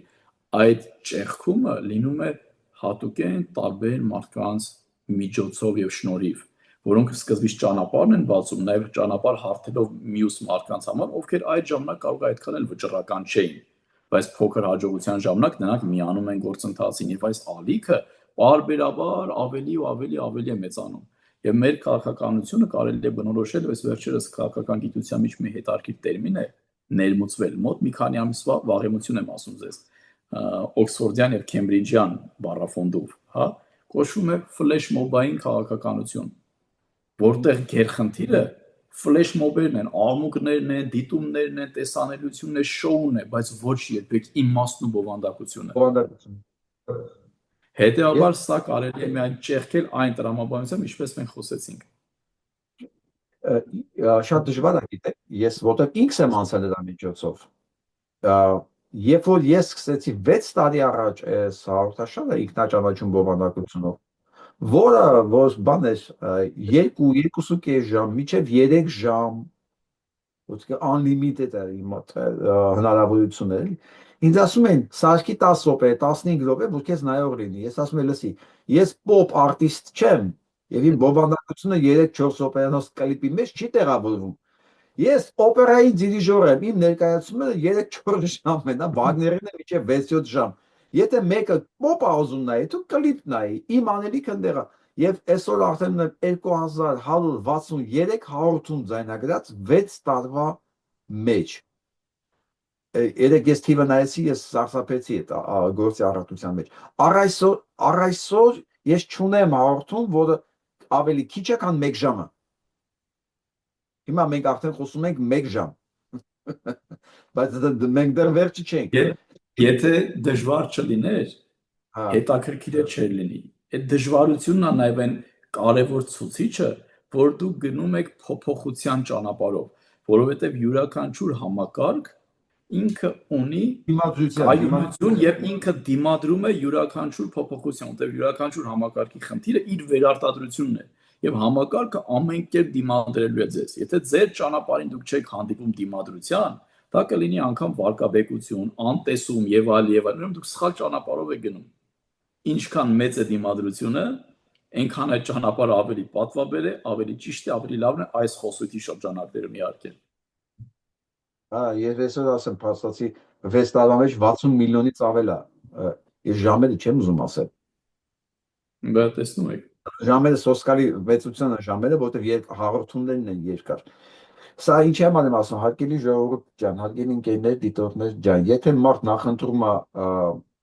աղմուկ, ինչպես պարոն Պետրոսյանն ասեց, բնականաբար իր տեխնացուն Նիկոլ Փաշինյանն է։ Եվ մեզ բերել են, սովորացել են դրան, սարքել են նույնիսկ ինչ որ մարդկանց համար հավատամք եւ ներքին պահանջ, որ ճիշտ աղմուկն է։ Հազարամյակների մշակույթ ունեցող ժողովրդի համար չի կարող ճիշտը լինել աղմուկը։ Այո։ աղմուկի մեջ բովանդակություն եւ խոդություն չկա։ Եթե մենք մակերեսային ենք նայում ամեն ինչին, գուցե այո, ճիշտ է Նիկոլ Փաշինյանն է, բայց չէ որ պրակտիկան նաեւ ցույց տվեց, որ աղմուկի մեջ դու կորուստից բացի ոչինչ չունես։ Հետևաբար այո, մի քիչ պետքա ժամանակ տրամադրես ինքնակրթման, հա, երկարաշունչ վերլուծություններ լսելու, որովհետև ճշմարտությունը չի կարող ֆրազի մեջ լինել։ Աֆորիզմերով չես կարող գիտնական դառնալ, ամեն մի աֆորիզմի տակ մի ամբողջ պատմություն է թաքնված։ Եթե դու այդ պատմությունը խորությամբ չես տիրապետում, դու աֆորիզմի այդ բուն իմաստը դժվար է նույնիսկ հասկանալ։ Համատեքստը չեք պատկերացնում, կողմ աֆորիզմի իմաստը, այո։ Դե վերադառնանք մեր օրակարգին, պարոն Պետրոսյան, ինձ ասեք գոնե 3 պատճառ, ինչի ընտրողը հենց ձեզ պետք է ընտրի։ Որովհետև մեր օրակարգի հիմքում ընկած է այս փոխհամաձայնեցված խմբիշխանության ճեղքումը, որը պետք է սկսի ընդդիմափոխությունից, առաջին քայլը ընդդիմափոխությունն է։ Եթե չեղավ ընդդիմափոխություն, մոռացեք, չի լինելու իշխանափոխություն։ Ընդդիմափոխություն, երկրորդ քայլը իշխանափոխություն եւ երրորդ քայլը նոր հայկական պետության ձևավորման սկիզբը դնելը, հայկական պետություն, որը կլինի հայկական ոչ թե ձևով, այլ առաջին հերթին բովանդակությամբ, որը կսպասարկի իմ, ձեր եւ ընդհանուր մեր հայության շահերը։ Նաեւ բացել։ Այդտեղ բովանդակության մեջ կարող ենք հայկական պետությունը։ Հայկական պետություն, իհարկե։ Հայկական պետության հիմքում ընկած է ազգային ինքնությունը, համահայկականությունը, սա եւս մեկ առանցքային դրույթ է, մեր պետությունը երբեք համահայկական բնույթ չի ունեցել։ Համահայկականությունը, արդարությունը եւ արժանապատվությունը, իսկ հանրային կյանքի կազմակերպման հիմքում ընկած է քրիստոնեական արժեհամակարգը։ Իսկ այստեղ մի քիչ խոսել է իմ համար թվում։ Իսկ եթե մարդը քրիստոնյա չի, չէ, ուշադրություն դարձրեք։ Ահա, ուշադրություն դարձրեք։ Քրիստոնեական արժեհամակարգը չի նշանակում արժեհամակարգը չի նշանակում քրիստոնեության պարտադրում։ Քրիստոնեական արժեհամակարգ դրա համար ես նշեցի, որովհետև հանրային համակեցության հիմքում, եթե դուք մուսուլմանական երկիր չեք, որպես քաղաքակրթություն, հանրային համակեցության հիմքում միայն քրիստոնեական արժեհամակարգի պարագայում է, որ դուք կարողանում եք հաջողել, եթե դուք իսլամական քաղաքակրթության ներկայացուցիչ չեք։ Եվ ձեզ հետաքրքիր մի պատմական, այսպես ասեմ, ակնարկ անեմ, ուրեմն ժամանակին Ֆրիդրիխ Նիցշեն, երբ գրում էր եւ խոսում էր գերմարդու տեսության մասին, շատերը շատ սխալ էին ընկալում Նիցշեին։ Ասել է, որ գիտեք, ինքը անտիխրիստ է, հակաքրիստոնյա է եւ այլն, իհարկե նման երանգներ կար եւ այլն։ Բայց ինքը առաջին անտիխրիստ ունի գրած դա։ Այո, բայց ամբողջ իհարկե, բայց ամբողջը, ինչու եմ ես մի փոքր ինձ այսպես վերապահում դրա մասին այդպես խոսալ, կարող է ես էլ ամբողջությամբ չեմ հասկացել, բայց Նիցշեն այն քիչ հեղինակներից մեկն է, 2-3, ում բոլոր անխտիր աշխատությունները պատանեկության տարիներից մինչև նրա մահվանից հետո քրոջ հավաքագրած այդ աշխատությունները անխտիր բոլոր ուսումնասիրել եմ առանց գետ մեկը բաց թողնելու։ Ու ինչ եզրակացության ես եկա հանգեցի դրանից, որին նաև շատ տարբեր այլ ժամանակաշրջաններում են անդրադարձել։ Ուրեմն ինչի համար էր թիրախավորում Ֆրիդրիխ Նիցշեն այն ժամանակվա կարգերն ու բարքերը եւ ասում այս հայտարարությունը, որ մենք սպանեցինք Աստծուն, Աստված մահացել է, Բոգ ումեր, չէ՞։ Ինքը ոչ թե ասում էր որ քրիստոնեությունը պետք է ջնջվի եւ այլ, ինքը ասում էր մենք սպանեցինք Աստծուն, Աստված մահացել է, ինչի համար, որովհետեւ դա այն ժամանակաշրջանն է, երբ այդ կապիտալիստական բարքերն ու կապիտալիստական այս շուկայական հարաբերություններն էին մուտք գործում։ Ինդուստրիալիզացիան Եվրոպան խաչժռում էր։ Այո, այդ Նիցշեն մահացել է 1900 թվականին։ Այդ ժամանակահատվածն էր եւ իր ամբողջ քննադատության թիրախը հետեւյալն էր։ Ինքը ասում էր մենք կապիտալիզմով փոխարինեցինք քրիստոնեական արժեհամակարգը։ Եթե նախկինում հանրային կյանքի կազմակերպման հիմքում ընկած էր քրիստոնեական արժեհամակարգը, որը ապահովում էր հանրային համակեցություն, մենք դա փոխարինում ենք կապիտալիստական արժեհամակարգը, որը որևիցե կերպ չի կարող փոխարինողը լինել քրիստոնեական արժեհամակարգի։ Եվ խոսքը միայն տնտեսականի մասին չի։ Դրա համար ես նեղ քրիստոնեական արժե համակարգի կամ ինչ որ քրիստոնեության մի ճյուղի մասին չասեցին, այս իմ մոտեցումը այս գլոբալ դիսկուրսին էր վերաբերում։ Ընդունեցի, կոնտեքստի մեջ հիմա ավելի հասկանալի է։ Ընդունելի։ Լավ, արիք այդտեղ բացենք փակագծերը, էլի։ Որովհետև տեսեք շատ սիրուն է հնչում, բայց ասեն, բայց ոչ մեկ չի ասում, որ պետքա չլինի արժեքային համակարգ, ոչ մեկ չի ասում, որ պետքա չլինի ազգային, հա, ինչ որ արժեքներ, ոնց որ թե խոստման մակարդակի վրա է բոլորի խոսույթն էլ համընկնում է, դա եմ ասում, չի կարա 19 տարբեր խոսույթ լինի։ Կոնկրետ ձեզ ինչն է տարբերում մնացած առաջարկություններից, ձեր առաջարկությունը։ Հիմա գաղափարական հարթությունում ավելի մանրամասնեմ եւ նաեւ հայկական պետության անդրադառնամ, որի հիմքում ընկած է համահայկականությունը։ Սա ամբողջությամբ նոր խոսույթ է եւ նոր օրակարգ է։ Ուրեմն գաղափարական հարթությունում մենք առանձնացել ենք 3 մակարդակ։ Քաղաքական հարթությունում մենք ազատական ենք, այսինքն մենք խրախուսում ենք այլընտրանքային քաղաքական մասնակցություն, քաղաքական այլախոհություն եւ այլն։ Տնտեսական հարթությունում մենք կողմ ենք սոցիալական մոտեցման, սոցիալական կոմպոնենտի, ոչ թե սոցիալիստական, այլ սոցիալական, այսինքն մեր իրավիճակում պետության պոզիտիվ դերը սոցիալական կյանքում, պոզիտիվ դերը եւ ոչ թե շուկայական հարաբերության չեղարկում, սրա մասին չի խոսքը։ Հաշվի առնելով մեր աշխարհակաղակական այս խորքային ճգնաժամերը եւ այլն եւ այլն։ Այսինքն ճիշտ եմ հասկանում, որ դուք ասենց ընդգծում եք պետության դերը սոցիալական կյանքի բարելավման մեջ։ Սա է նկատում։ Այո, նաեւ ինչի համար ասեցի պոզիտիվ դերը։ Նաեւ քանի որ մեր մոտ կենտրոն ծայրամաս այդ տարբերությունները էականորեն խզված են, առանց պետության պոզիտիվ դերի հնարավորինս համահարթեցում հնարավոր չի տեղի ունենա։ Համաձայն եմ։ Եվ երրորդ մշակութային հարթությունում պահպանողականություն, քաղաքական ազատական, տնտեսական ու սոցիալական մոտեցում, երրորդում պահպանողական, սա հստակ գաղափարական հենքերն են։ Սա եթե պարզ է անցնենք առաջ, այսինքն մեր կարող ենք ասել։ Այո,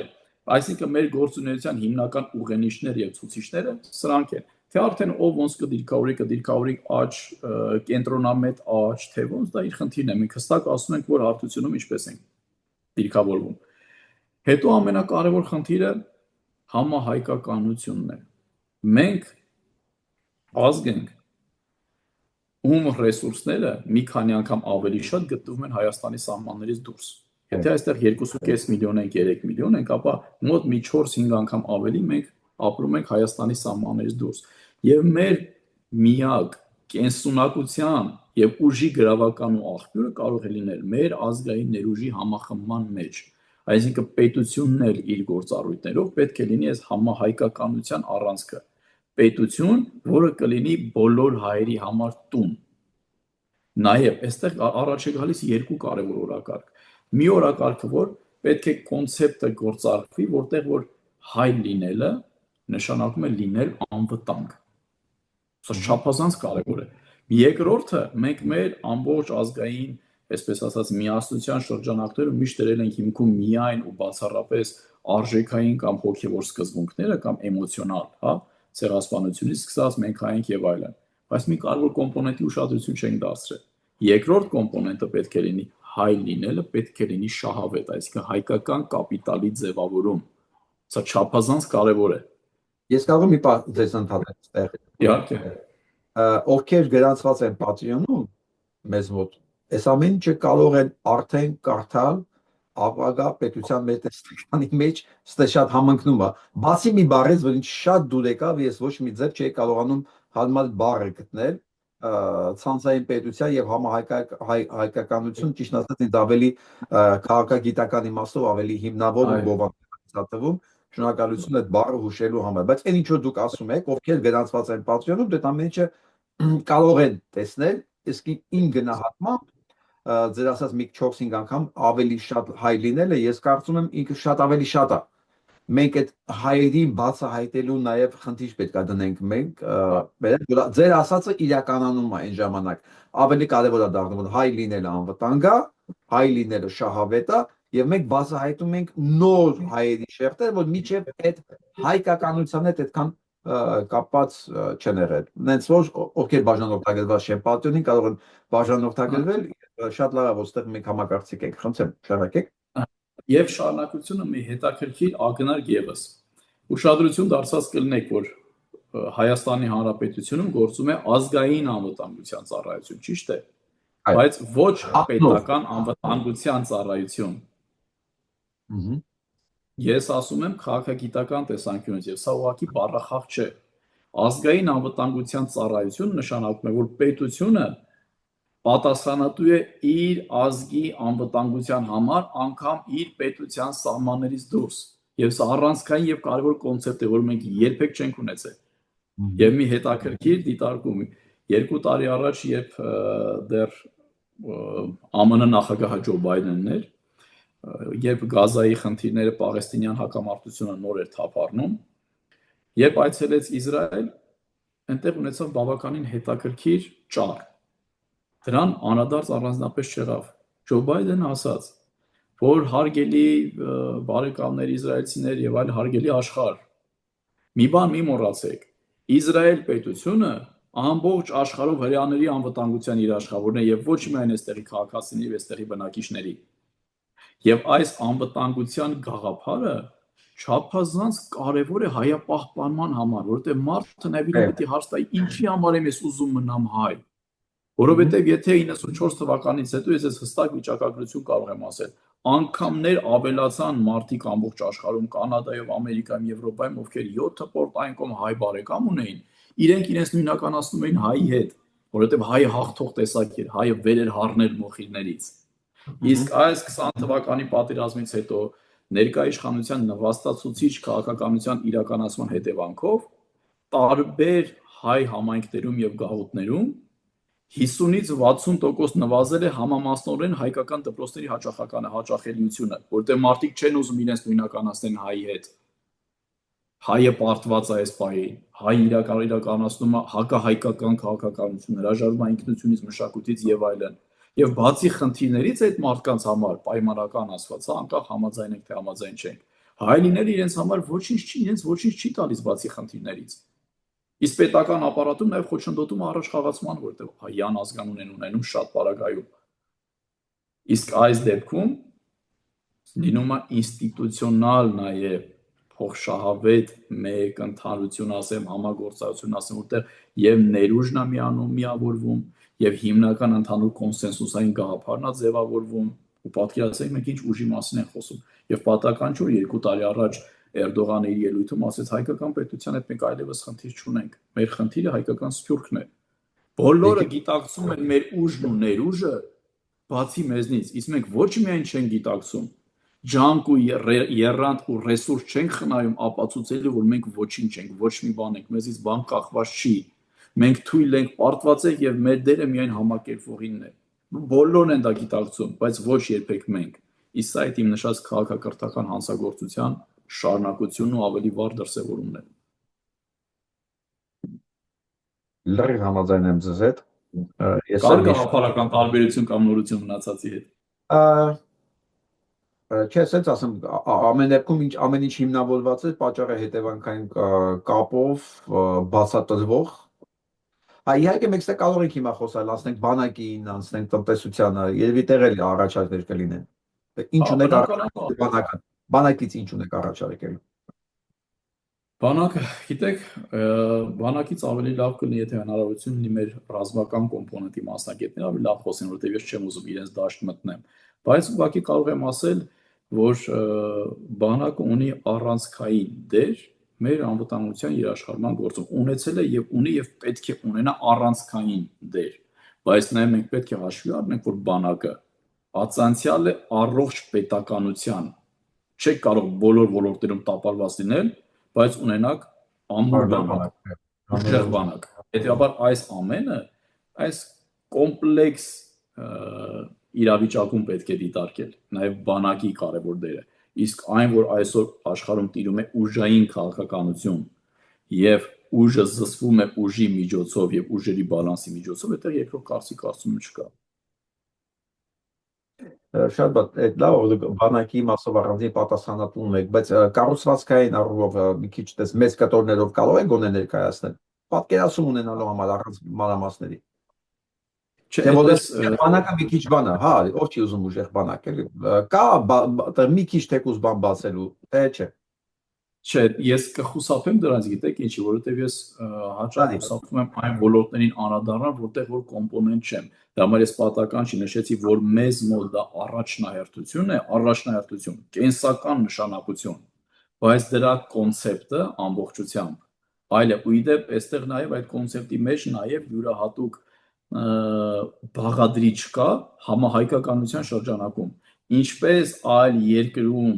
բնակվող մեր հայրենակիցներ ունենալով այլ քաղաքացիություն, կարող են իրենց ներդրում ունենալ կամ ծառայեն անհրաժեշտության պարագայում հայկական բանակում։ Ես ուղղակի մի փոքր մասը բացեցի, որ էլի բաց է, պատկերացնեք էլի բաց է, հա, էլի բաց, այո, էլի։ սրատա կա կոնցեպտ, սրատակի իրականում կա կոնցեպտ, ուղղակի այդ ոլորտը կոմպետենտ չեմ ուզում մտնել։ Շատ լավ, իսկ ասենք ունեք մշակած, նախատեսած, հա, ասենք կամ անհրաժեշտ գտնում եք, որ անպայման պետքա այդ հարցը լուծվի։ Մենք ունենք տասնյակ հազարավոր, եթե ոչ 100 հազարավոր երիտասարդներ, միջև 27 տարեկան, միջև 35 տարեկան, որոնք Հայաստանի քաղաքացի են, չեն ծառայել, ու մենակ այդ պատճառով ապրելով դրսում, իրանք չեն գալիս իրանք հայրենիք, իրանք կտրված են հայրենիքից, իրենք դա հսկայական ռեսուրս է, հսկայական ֆինանսական ռեսուրս է, որովհետև այդ տարիքի երիտասարդները աշխատանք ունեն, լավ մասնագիտություն ունեն, եւ դրանից զրկել պետությանը այդքան էլ իմաստ չի։ Այդ առումով ինչ որ բան դուք մշակել եք։ Բնականաբար, սա նաև եւս տեղավորվում է նաև համահայկականության գաղափարի շրջանակներում, որտեղ մեր ներուժի գեր կենտրոնացումն է նպատակի, գաղափարի եւ օրակարգի շուրջ։ Մեր միակ ռեսուրսը այսօր, որով որ մենք ամենահարուստն ենք, դա մարդկային կապիտալն է։ Այսօր ամբողջ աշխարհում միակ բան, որ էժան փոխարինիչ չունի, դա գիտելիքն է։ Անկամ AI-ը, արհեստական բանականությունը, գիտելիքին չի փոխարինում, որովհետև կոնտեքստից կտրված է։ Ոչ մի բառագայում չի փոխարինում։ Մենք ունենք այս հարցում անսահմանափակ ռեսուրս։ Հետևաբար քաղաքականությունը պետք է կրի այնպիսի բնույթ, որը ոչ թե անցյալում դա կլինի սխալ, կլինի դե բաստողում կլինի եւ այլն, այդ մարդկանց չսահմանափակի, որ իրենք իրենց ներուժը կարողանան ներդնել Հայաստանի Հանրապետության հայկական պետության զարգացմանը, չգիտեմ, բարգավաճմանը եւ այլն եւ այլն։ Այսինքն դա արդեն իրավական կարգավորումների ոլորտ է, բայց այստեղ դիրքորոշում միանշանակ է, որ դա չպետք է խոչընդոտ լինի այս օր, այս պահին մարդկանց վերադարձի համար։ Դա որովհետև տեսեք, ես ու նայում եմ իմ ընկերների երեխաների օրինակով 23-24 տարեկան համալսարան ավարտած բարձրագույն լավագույն կրթություններով ու արդեն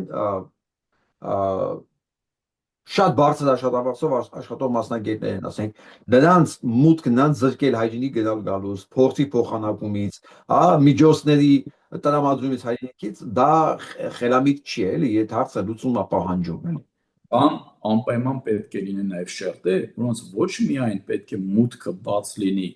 այլ նաև պետությունը պետք է հատուկ միջոցներ ձեռնարկի, որպեսզի այդ երիտասարդները վերադառնան հայրենիք։ Հատուկ միջոցներ, որովհետև այսօր ամբողջ աշխարհում պայքարը գնում է բացառապես մարդկային կապիտալի եւ ուղեղների համար։ Եվ ինձ համար ամենացավալին մեր այս 30 տարվա պատմության մեջ այն է, որ մենք վերջի վերջով հարյուրամյակներից հետո ունենալով անկախ պետություն, անկախ պետականություն, ազատագրված Արցախ եւ այլն, փոխարեն մենք կարողանանք ամբողջ աշխարհին մեր տված այդքան ուղեղներ, այդքան ռեսուրսը, գիտական հնարավորություն ու ներուժը փոխարեն կարողանանք բերել ունենալով այդ հնարավորությունը վերջի վերջով անկախ պետություն, պատկերացնում եք ինչի մասն է խոսքը, բերենք ինչ որ չափով կենտրոնացնենք, ոչ միայն դա չկենտրոնացեցինք Հայաստանում հնարավորինս, նաև դուրս ապրող մարդկանց, ովքեր որ չէին գալու Հայաստանում ապրեին, գոնե իրենց միտքը հնարավորինս կապեին Հայաստանի հետ, այլ մեր ունեցած գիտական ողջ պոտենցիալը տարիների ընթացքում մենք բոլորը դուրս մղեցինք Հայաստանի Հանրապետությունից, պատճառաբանելով, որ գիտեք ինչ սոցիալական ծանր վիճակ է։ Պետությունը գրոշի արժեք չունի, եթե չի կարող իր պետությունում պահի 1000 գիտնական օրինակ տարբեր ոլորտներից։ Բայց դուք ինչի համար եք պետություն։ Դրա համար ես ասում եմ, մենք ունեցել ենք պետություն, որ իր բովանդակությամբ հայկական չի եղել։ Կարող է եղել է ձևով հայկական, բայց չի եղել այդ բովանդակությամբ։ Գիտությանը նայեք, մշակույթին նայեք, կրթությանը նայեք, չի եղել այդպիսի բան։ Տնտեսությունից խոսանք։ Տնտեսությունից էլ լավ կլինի, որ մեր մասնագետների հետ խոսակ հիմնականում։ Ես մի քանի ոլորտ վերցրեցի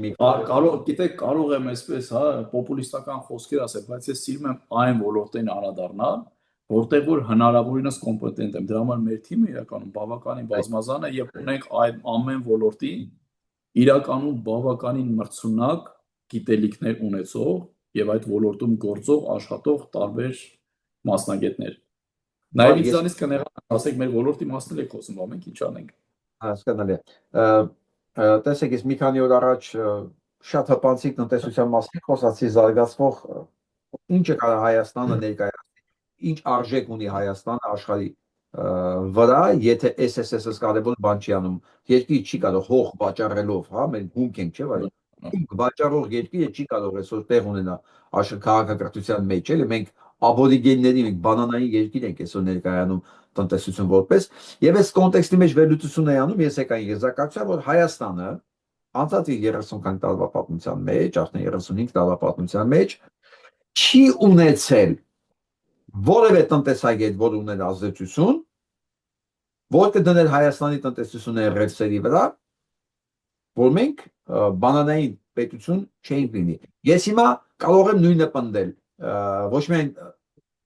տնտեսական մասով, տնտեսության մասով, որ Հայաստանը չենք ունեցել տնտեսագետ, ինչքան էլ ուզում է Հրանտ Բագրատյանն ասի, որ ինքը տնտեսագետ է, բայց իր բառած քաղաքականությունը ես հիմա որ նայում եմ, ինքը բանանային պետություն է ստեղծել։ Չենք ունեցել նաև կրթության ոլորտի մասնագետ ղեկավար, որ այսօր Նիկոլ Փաշինյան տեսակը տեղ չունենար հասարակության մեջ։ Որտեվ երբ որ հասարակությունը կիրթ ու բարեկիրթ պատմություն գիտի, այդտեղ չի կարող արմատներ գցել Նիկոլ Փաշինյան տեսակ։ Չենք ունեցել տնտեսագետ, չենք ունեցել կրթության մասնագետ, մշակույթին շատ չեմ ուզում կպնեմ, որովհետև մշակույթի գործիչները անհնարին արել են, այսօր էլ անում են առանց որևէ մի պետական աջակցության, դա շատ մարգինալիզացված է, որտեվ եթե մենք իրոք պետությունը սարքեինք պետական հովանավորվածության սուբյեկտ, այդ մշակույթը մեզ ավելի շատ փող կբերեր, ավելի շատ փող կբերեր, քան հանքարդյունաբերությունը։ Այստեղ կարելի է ներողություն եմ խնդրում։ Այստեղ կարելի է ոչ իմ գործընկերները կներեն, այնուամենայնիվ հիմա գամ տնտեսականին էլ անդրադարձան, որտեղ սա շատ կարևոր է։ Ես խուսափում եմ մանրամասն վերլուծություններից, բայց դրան անպայման անդրադարձան։ Մեծ կտորներով կանենք, լավ է։ Հա, իհարկե։ Ուրեմն եւ մշակութային քաղաքականության եւ տնտեսական քաղաքականությունը պայմանավորված է մեր ընդհանուր տեսլականի բացակայությամբ, որը միցե մեկը կարող է ասել, որ մենք անկախացումից հետո, Արցախի ազատագրումից հետո կարողացել ենք պատասխանել այն հարցին, թե մենք ինչ պետություն ենք ուզում լինենք։ Մենք որպես ազգ ինչ տեսլական ունենք։ Պետությունը կարևոր գործիք է, միջոց, բայց այնքան կարևոր, որ համարյա հավասար է նպատակին, բայց ընդհանրապես միջոց է միևնույնն է, որը ապահովում է ազգի ընթացքը, ազգի գաղափարների իրականացումը եւ այլն եւ այլն։ Մենք չենք ունեցել եւ այսօր է չունենք բնականաբար այդ տեսլականը։ Մենք ուր ենք ընդհանրապես գնում, ինչ հասարակություն ենք մենք ուզում ունենալ։ Այս հարցերի պատասխանից հետո է նոր լինում տնտեսական քաղաքականությունը, մշակութային քաղաքականությունը, մինչև այս վերջերս պատկերացնում եք մենք արտաքին քաղաքականության ռազմավարություն չենք ունեցել թղթի վրա գրած տասնամյակներով։ Պատկերացնում եք անկախ պետություն, որը չունի արտաքին քաղաքականության ռազմավարություն, նշանակում է ինքը նպատակ չունի ընդհանրապես։ Իր նպատակը ինքնահոսի սպառողականությամբ շարժվելն է։ Եվ այդ սա է պատճառը, որ նաև պետությունը ձևավորում է նաև իր ուրույն մշակութային գործիչներին, իր ուրույն բիզնեսմեններին։ Ուշադրություն դարձրեք, ամեն իշխանության ժամանակ եղել են հայտնի այլ մշակութային գործիչներ։ Դրա թեպետ դա մշակութային վրա այդքան է շատ չի տարածում, ինչքան ամեն իշխանություն պալատական գործ։ Ամեն իշխանություն ձևավորել է իր սեփական օլիգարխիան։ Եվ այսպես շարունակ, ես ունեմ բավականին շատ մշակութային գործիչներ, ընկերներ, լավ բարեկամներ, երբ նրանց հետ ես խոսում եմ, ասում եմ, որ Հայաստանը մշակույթ չի եղել եւ չկա, նրանք ասում են, բա երբ այդպես եք ասում, բա մենք ինչ ենք անում։ Ասում եմ, ոչ, մենք կարող ենք ունենք, կարող է չէ, հաստատ ունենք, փայլուն, հրաշալի մշակութային գործիչներ, իրական մշակութային էլիտաներ, բայց քանի դեռ մշակույթը չի դարձել սոցիալական գործոն, արտահայտված չէ իմ եւ ձեր վարքի մեջ հասարակության առումով։ Ուրեմն մենք մշակույթ չունենք, սա մշակութաբանության տեսանկյունից։ Ինչ վերաբերում է տնտեսությանը, մենք չենք ունեցել այդ տեսլական, մենք ինչ պետություն ենք ուզում։ Ինչ նպատակին ենք շարժվում ենք ընդհանրապես, որին պետք է հարմարեցվեր նաև մեր տնտեսությունը։ Դրա համար մենք անգամ չունեցանք արտադրություն։ Մենք միայն սպասարկման ոլորտը զարգացրեցինք։ Մենք ունենալով հանքարդյունաբերություն կամ այդքան հանքեր, մենք միայն սևագործ բանվորի դեր են կատարում այսօր ամբողջ աշխարհում։ Եթե դա ինչ որ միտեղ ամենայն հարգանքով տվյալ պետություններին, բայց օրինակ Ռուսաստանը դա կարող է իրեն թույլ տալ, որտեղ անծայրածիր երկիր է, կարող է օրինակ ունենալ հանքեր, որ ուղղակի այդ պահին գումար աշխատի եւ մի հատ էլ իր տարածքը սարքի թունաքիմիկատներով լի, մի հատ վայր ռադիացիայով լի, պոչամբարներ, որտեղ անծայրածիր կարող մի հատվածն էլ այդպես անի։ Մենք ընդամենը 30,000 քառակուսի կիլոմետր ենք այսօր մնացել եւ այդ 30,000-ում ունենաս հանք եւ այդ հանքն է դու չվերամշակես եւ միայն հումքը արտահանես, այսինքն դու ուղղակի սևագործ բանվոր ես։ Մեր պարագայում մենք շեշտը չենք կարող դնել ոչ հումքի, ոչ քանակի վրա, մեր չափսերի պարագայում մենք կարող ենք շեշտը դնել բացառապես որակի վրա։ Իսկ այդ որակը ապահովում է բացառապես գիտելիքը։ Եվ ես այս օրինակը շատ եմ բերում։ Պատկերացրեք, կա երկու ավտոմեքենա։ Մեկը վերջին դասի Mercedes Magnus-ի մեքենան, S դասի, մյուսը պատկերացրեք օրինակ Volga մեքենա։ Երկու մեքենաների պարագայում օգտագործում են նույն քանակով մետաղ, չգիտեմ, ապակի, պլաստմաս եւ այլն։ Զուտ հումքը, բայց մեկի պարագայում արժեքը ստացվում է $5,000, մեկի պարագայում $255,000։ Հիմա տարբերությունը ո՞րն է, թե հումքը նույնն է։ Միայն դրա հիմքում դրված գիտելիքն է տարբերությունը եւ տեխնոլոգիաները։ Այս շեշտը սրա վրա է պետք շեշտը դնել։ Մեր պղնձա մոլիբդենային, մեր պղնձա քաճարան կլինի, կապան կլինի եւ կլինի։ Սա ինչ ասա, իրավիճակ է, որ մենք ուղղակի սևագործ բանվորի նման հումքը հանում ենք, ծախում ենք, իսկ այնտեղ դնում են մեկ միավոր արժեք են վրան ավելացնում ու հազարապատիկ ավելի թանկ վաճառում։ Այսինքն մենք մի երկիր փոչամբար ենք դառնում, երկիր փոչամբար։ Մի բեռնատ կոմպետենտ այնուամենայնիվ։ Այդ հոլանդական հիվանդության կոմպոնենտներն են հետը։ օրինակ համար ասեմ, որ մարդիկ պարզ հասկանան, դուք մի բեռնատար հումք եք վաճառում, որ դիմացը ձեզ մի հատ iPhone տան, ասեն ուրախացեք։ Այո։ Մեզ այտենց է վերաբերվում։ Ոնց որ հնդկացիներին, երբ որ հոգնեցին կոտորելով, հասկացան, որ ծարսը շատ է, ասեցին փայփլի խաղալիքներ նվիրել, որ դրա դիմաց իրենց հողերը վերցնեն։ Այ մեզ, այ նույն ձևը վերաբերվել։ Իսկ ինչ վերաբերում է վերջի 30 տարիներին, ուղղակի ասում եմ նույնիսկ արտաքին քաղաքականություն չեք ունեցել տեսլական։ Դա վկայությունն է այն բանի մասին, որ ձեր ասած հարատևման խնդիրը որպես պետականություն, որպես ինքնուրույն պետականություն դրված է։ Եղել է սենց ֆորմատիան, այս ֆորմատը, անկախ ենք այնքանով, որքանով մենք կցված ենք Ռուսաստանին, արտաքին քաղաքականություն մեզ պետք չի, որտեղ Ռուսաստանը ոնց կասեմ մենք այդ արտաքին քաղաքականություն տեսել կիրականացնենք, սա է դրա վկայությունը, որ մենք արտաքին քաղաքականության բան չունենք։ Ըստ տնտեսության մասին չէր կարող այլ խոսք լինել, որտեղ հենց Ռուսաստանն է ինքը հումքային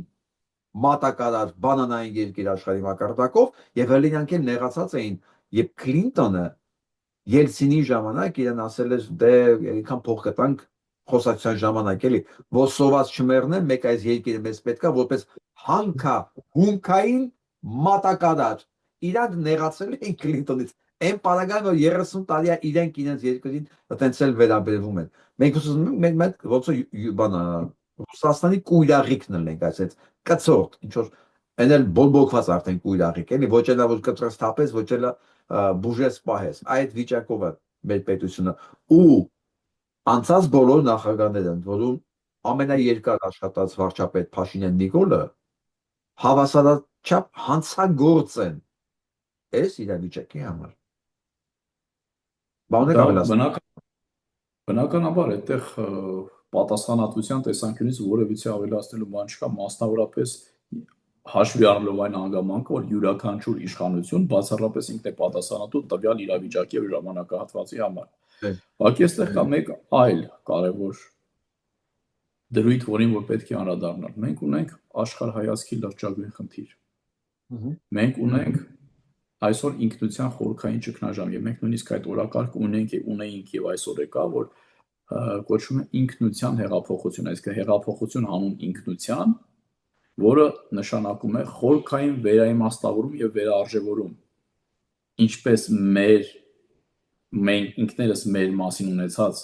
կարծիքի մոտեցումները, այնպես էլ արտաքին աշխարհի։ Տեսեք, 4 կարևոր կոմպոնենտ կա, որից բաղկացած է մեր աշխարհայացքը եւ որի հիմքում ընկած է քաղաքականությունը։ Առաջինը, արդյոք մենք ճանաչում ենք աշխարհը, տարածաշրջանը, ինչ աշխարհում ենք մենք ապրում ընդհանրապես։ 1.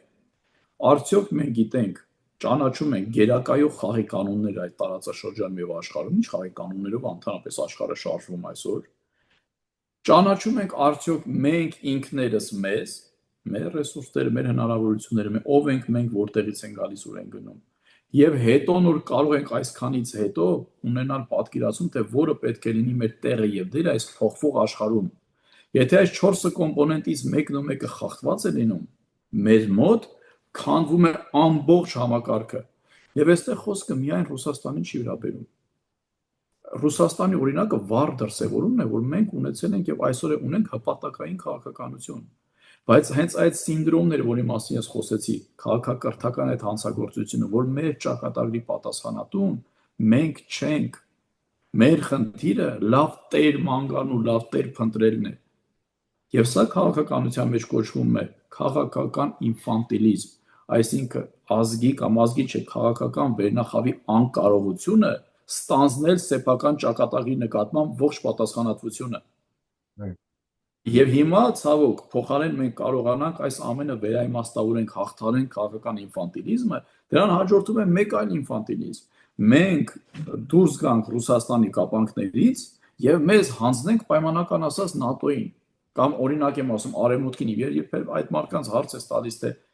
իսկ ինչ գիտես Ռուսաստանի մասին, իսկ ինչ գիտես Միացյալ Նահանգների, ՆԱՏՕ-ի եւ այլն, կամ ԵՄ-ի մասին, այդ մարդիկ ուղղակի այսպես նայում են ձեզ ու պարզում, որ որևիցե պատկերացում անգամ չունեն։ Սա մեր խնդիրը մի թակարդից դուրս գալ մեկը ընկնելը չի։ Մեր խնդիրը այս քաղաքական ինֆանտիլիզմի հաղթահարումն է,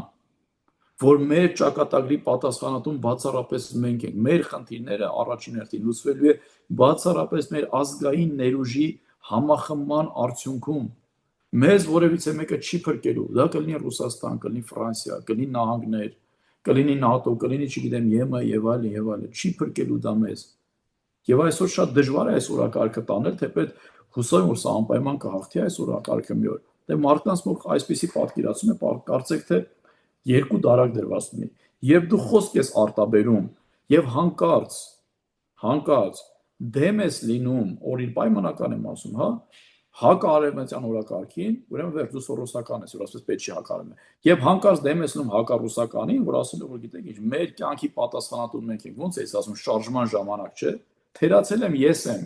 մեղավորն ու պատասխան, դա իմն է եղել։ Հիմա նույնը պետության պարագայում, սա մեր պետությունն է, մենք ենք ստանձնել սրա ղեկավարումը։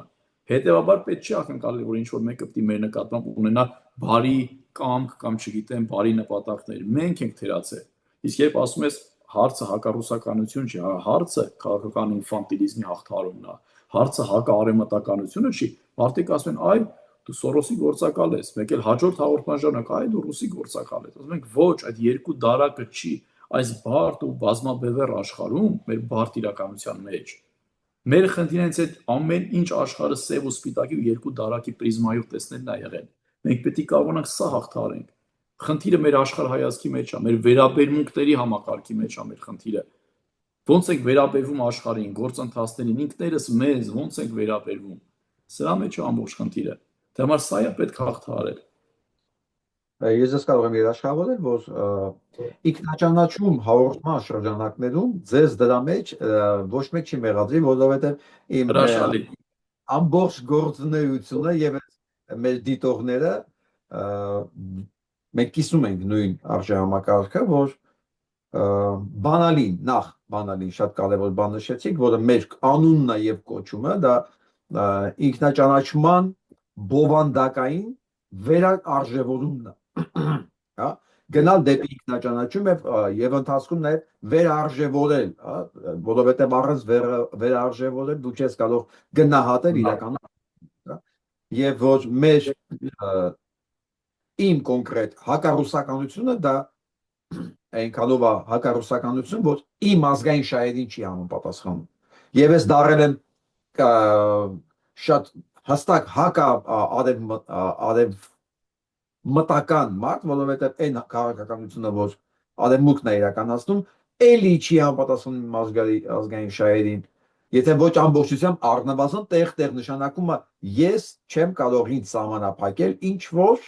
քաղաքուսիների մեջ։ Մեր շարժում մենք ամենայն հարգանքով ձեր բոլորի նկատմամբ մենք սկսել ենք հունիսի 8-ից, իսկ ես խոսք եմ տվել մինչև հունիսի 8 ես օգնում եմ բոլոր այն ուժերին, որոնց նպատակն է պետական պետությունը փրկելը եւ պետություն ստեղծելը։ Հունիսի 8-ից մենք պայմանական ստեղծում ենք հասկի մեջ ենք գցում ինքնաճանաչում շարժումը, որի խորքային իմաստը հենց էսա, եւ որ մարդ ինքնաճանաչված է, փոխվում է եւ ընդդիմությունը, փոխվում է եւ իշխանությունը, փոխվում է եւ նպատակները, եւ կոնցեպտուալ պատկերացումները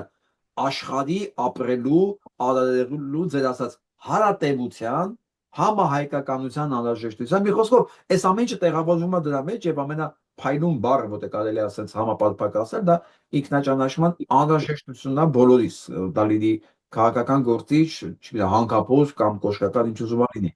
Այդ պարագայում մենք կարող ենք կերտել միասնական նպատակ եւ ձեր ասածը, որ մենք միասնական նպատակ չենք ունեցել, որտեղ այդ հարցը դրված չի եղել, հա, ով ենք մենք ուր ենք գնում, չի եղել։ Կույրաղիք ենք եղել, այսօր կա փողը, կա բյուջեն, ծախսեցինք, բանակը Ռուսաստանից զենք կբերենք, մեկա բան չենք ընտրում, քաղաքականություն արտաքին մեզ պետք չի, ինչ կասեն, մակում կքվեարկենք, սենց բոշայավարի կներեք արտահայտությանս համար, լակեի նման ծառայել ենք Ռուսաստանի, հիմա էլ ասում են այդքան էլ շահեկան չի լակեի նման Ռուսաստանին ծառայելը ոնց որ թե այդ փող չկա մեջտեղը, հիմա էլ գնանք ասենք Ուրսուլա ֆոն դեր Լայնին ծառայենք, ասենք այնտեղ ավելի շատ փող է գալի։ Բայց լակեյը մնում է լակեյ, ի տարբերություն։ Դեր ասած ինքնաճանաչողության շրջանակում մի բան ավելեմ։ Ուրեմն ի սկզբանե YouTube-յան իմ ալիքում հաղորդումները հենց ունեցել են նաև այդ նպատակը, մի շատ པարզ պատճառով, որ մենք նաև անդրադառնում ենք պատմությանը, պատմության կնճռոտ դրվագներին հնարավորինս եւ փորձում ենք վերհանել այլ մոտեցումներ, այլ իրողություններ։ Դրա պատճառը հետեւյալն է։ Ուրեմն մարդու ամենակարևոր ընտրությունը, որը որ ինքը անում է, կարող է մի քիչ абսուրդային բան է հնչում, բայց դա ոչ թե ապագայի ընտրությունն է, այլ անցյալի ընտրությունն է։ Յուրաքանչյուր ազգ ունի եւ դրական եւ բացասական կարևոր էջեր։ Ու տեսեք, սա մի քիչ փիլիսոփայական կատեգորիա է, ոչ թե զուտ ռազմավարականի տեսանկյունից։ Պատկերացրեք, մեր վերաբերմունքը ինքներս մեզ կանխորոշում է մեր ողջ գործունեությունը։ Պատկերացրեք, եթե ես ինքս ինձ օրինակ եմ ասում, համարում եմ դավաճան Մելիք Ֆրանկյուլի շառավիղը, իմ վարկը բացառապես այդ արժի համակարգի շրջանակներում է լինելու։ Իսկ եթե ես օրինակ եմ ասում, ինձ համարում եմ պայմանական ասեմ, հա, այլ հարթություն գնամ։ Գրիգոր Նարեկացու շառավիղը, օրինակ եմ ասում, հա, պայմանական, իմ վարկը ամբողջությամբ այլ է լինելու։ Իմ չափորոշիչներն են ամբողջությամբ այլ լինելու։ Դրա համար ամենակարևոր ընտրությունը, որ ազգը կատարում է, դա իր անցյալ ընտրությունն է։ Իսկ յուրաքանչյուր ազգ իր պատմության ընթացքում ունի եւ հերոսական դրվագներ եւ դավաճանական դրվագներ։ Յուրաքանչյուր ազգ, դա կլինի անգլիացին, ամերիկացին, ռուսը, ֆրանսիացին, թե հայը։ Իսկ մեր իշխանության պարագայում բոլոր հերոսական դրվագները փակված են, վեր են հանված դավաճանականը եւ մեզ նույնականացնում են մեր դավաճանական կերպարի հետ, որի հետ ես համաձայն չեմ։ Եվ նաեւ այս հաղորդումները դրան են միտված, որ ես ինձ համարում եմ այն հերոսների շառավիղը եւ ոչ թե դավաճանների շառավիղը։ Հետեւաբար ամենակարևոր ընտրություններից մեկը դա անցյալ եւ պատմության ընտրությունն է, որը կանխորոշում է ձեր ապագան։ Շնորհակալություն, շատ լավ է ձևակերպված։ Ես բազմիցս ներկայացնում եմ դա այսպես։ Գիտեք, ինքնաճանաչում այդ ուրիշ բան է, երբ որ դու քեզ ասոցացնում ես Տիգրան Մեծի հետ, գիտես դու Տիգրան Մեծի շարավիղից ես։ Մի բան է, որ դու քեզ ասոցացնում ես գյուղացի Համբոյի հետ, էլի, որի ապագան գիքորնա, որի վերջաբանը ասենք սովից եւ հիվանդություն։ Դու ըստ ում հետ դու քեզ ասոցացնում ես, ճակատագիրը էլ ընթացքդ էլ այտենց էլ լինում է։ Իդեպ ինքնություն ասվածը նաև հենց այդպես է ձևավորվում, որովհետև ինքնությունը նաև ինքնանույնականացման համակարգ է։ Ես ում հետ եմ ինձ նույնականացնում։ Այո։ Շնորհակալություն, շատ ճիշտ է։ Ուրիշ բանա, որ ես եմ, գիտեք, հայերեն չեմ բան կա, սլուխով ասում։ Ուրիշ բանա, որ ես եմ սլուխով ասում, ուրիշ բանա, որ քաղաքագետն է տալի, դա քաղաքագիտական սահմանում։ Համար դա կարևոր է եւ հաճելի։ Մենք արդեն գիտեք ինչքան ենք խոսում, 1 ժամ 40 րոպե։ Դուք երբևէ որևէ տեղ հարցազրույց ունեցել եք 1 ժամ 40 րոպե։ Ես չեմ հիշում, որ նման երկար լինի, բայց նաև այսքան արագ անցածը չեմ հիշում։ Շնորհակալություն, բան ունեք ավելացնելու։ Ես ժամանակից չեմ նեղվում, ուղղակի մեզ դիտողներին խնայենք, իմանալ հաջորդական համար։ Ասենք, որ ծրագրային կոնցեպտուալ կարևոր էր խոսել այդ մասին ընտրություններից առաջ, բայց մենք չանդրադարձանք։ Ընդհանուր առմամբ կարելի ասել անդրադարձան, բայց ընդհանուր միակ բան որ ավելացնեմ մեզ դիտողներին է խնայենք, ինչպես ասեցիք։ Ես ուղղակի խնդրանք ունեմ մեր դիտողներին, այն մարդիկ, ովքեր կմասնակցեն ընտրությանը, կամ ազդեցություն կունենան այն մարդկանց վրա, ովքեր մասնակցելու են ընտրությանը։ Իրենք դուրս գան իշխանության եւ ընդդիմության կողմից իրենց պարտադրված թակարդներից, վատի ու վատագույնի միջև ընտրությունից, այդ կեղծ կապանքներից, այդ կեղծ օրակարգերից, ձայն փոշիացնել եւ այլ այս կեղծ խոսույթներից։ Իրենք դուրս գան այս ամեն ինչից եւ իրականում մասնակիցը դառնան բովանդակությամբ նորի ձևավորման, որովհետեւ մենք այսօր հայտնվել ենք մի ճամփաբաժանի վրա, որտեղ հին այլևս չկա, բայց նորը դեռևս չի ձևավորվել։ Հիմա ժողովրդի կամքից է կախված, մենք կունենանք այդ վճռականությունն ու կամքը նորի ձևավորման, թե կգնանք էլի անցյալ ու ներկայի թակարդի մեջ կմնանք եւ կվերարտադրենք այն ամենը, ինչը մեզ հանգեցրել է այսօրվան։ Իսկ մեր համարն էլ 14-ն է։ Գովազդային ընդմիջում արեցի։ Ահա, լավ արեցիք։ Ես էլ ավելացնեմ գովազդային ընդմիջմանը, որ ովքեր բաժանորդագրված չեն Սուրեն Պետրոսյանի YouTube-յան էջին, բաժանորդագրվեք, ձեր մեր բոլորի ինքնաճանաչման համար կարևոր բաներ գտնենք, ուսուցողական, ես ինքս էլ այսօր կդիտեմ, փորձեմ մի քիչ փորձել, տեսնեմ ինչ կա, որ ես չեմ դիտել։ Այն հաղորդումը, որ ես ձեզանից դիտել եմ ու տարածել եմ, դա պատահական է եղել, ուղղակի YouTube-ը վերեց, վերմագի ես հետաքրքրեց եւ ես նայեցի։ Եվ այսօր եմ ես հիշել դրա մասին, դուք ինձ հիշացեցիք, ես դա մասին մոռացել էի։ Այնպես որ բաժանորդագրվեք, դիտեք ովքեր բաժանորդագրված չեն այս ալիքին, դե գիտեք ինչա պետք անել, տարածեք, մեր փրկությունը մեր ձեռքն է։ Ինչ ուզենք դա է լինելու, որտեվ ինձ հարցում են ինչա լինելու, ինչ ուզենք, ինչ անենք, այն էլ լինելու է, եւ այդ ամբողջ մեր պատմությունն է դա ցույց տվել, թե ինչպես դա անել, այս 1 ժամ 40 րոպե հենց դրա մասին էլ մենք խոսում էինք։ Այսօր համար այսքանը, լավ մնացեք, շնորհակալություն բոլորին։ Մնացեք, ես եմ շնորհակալ, լավ եղեք։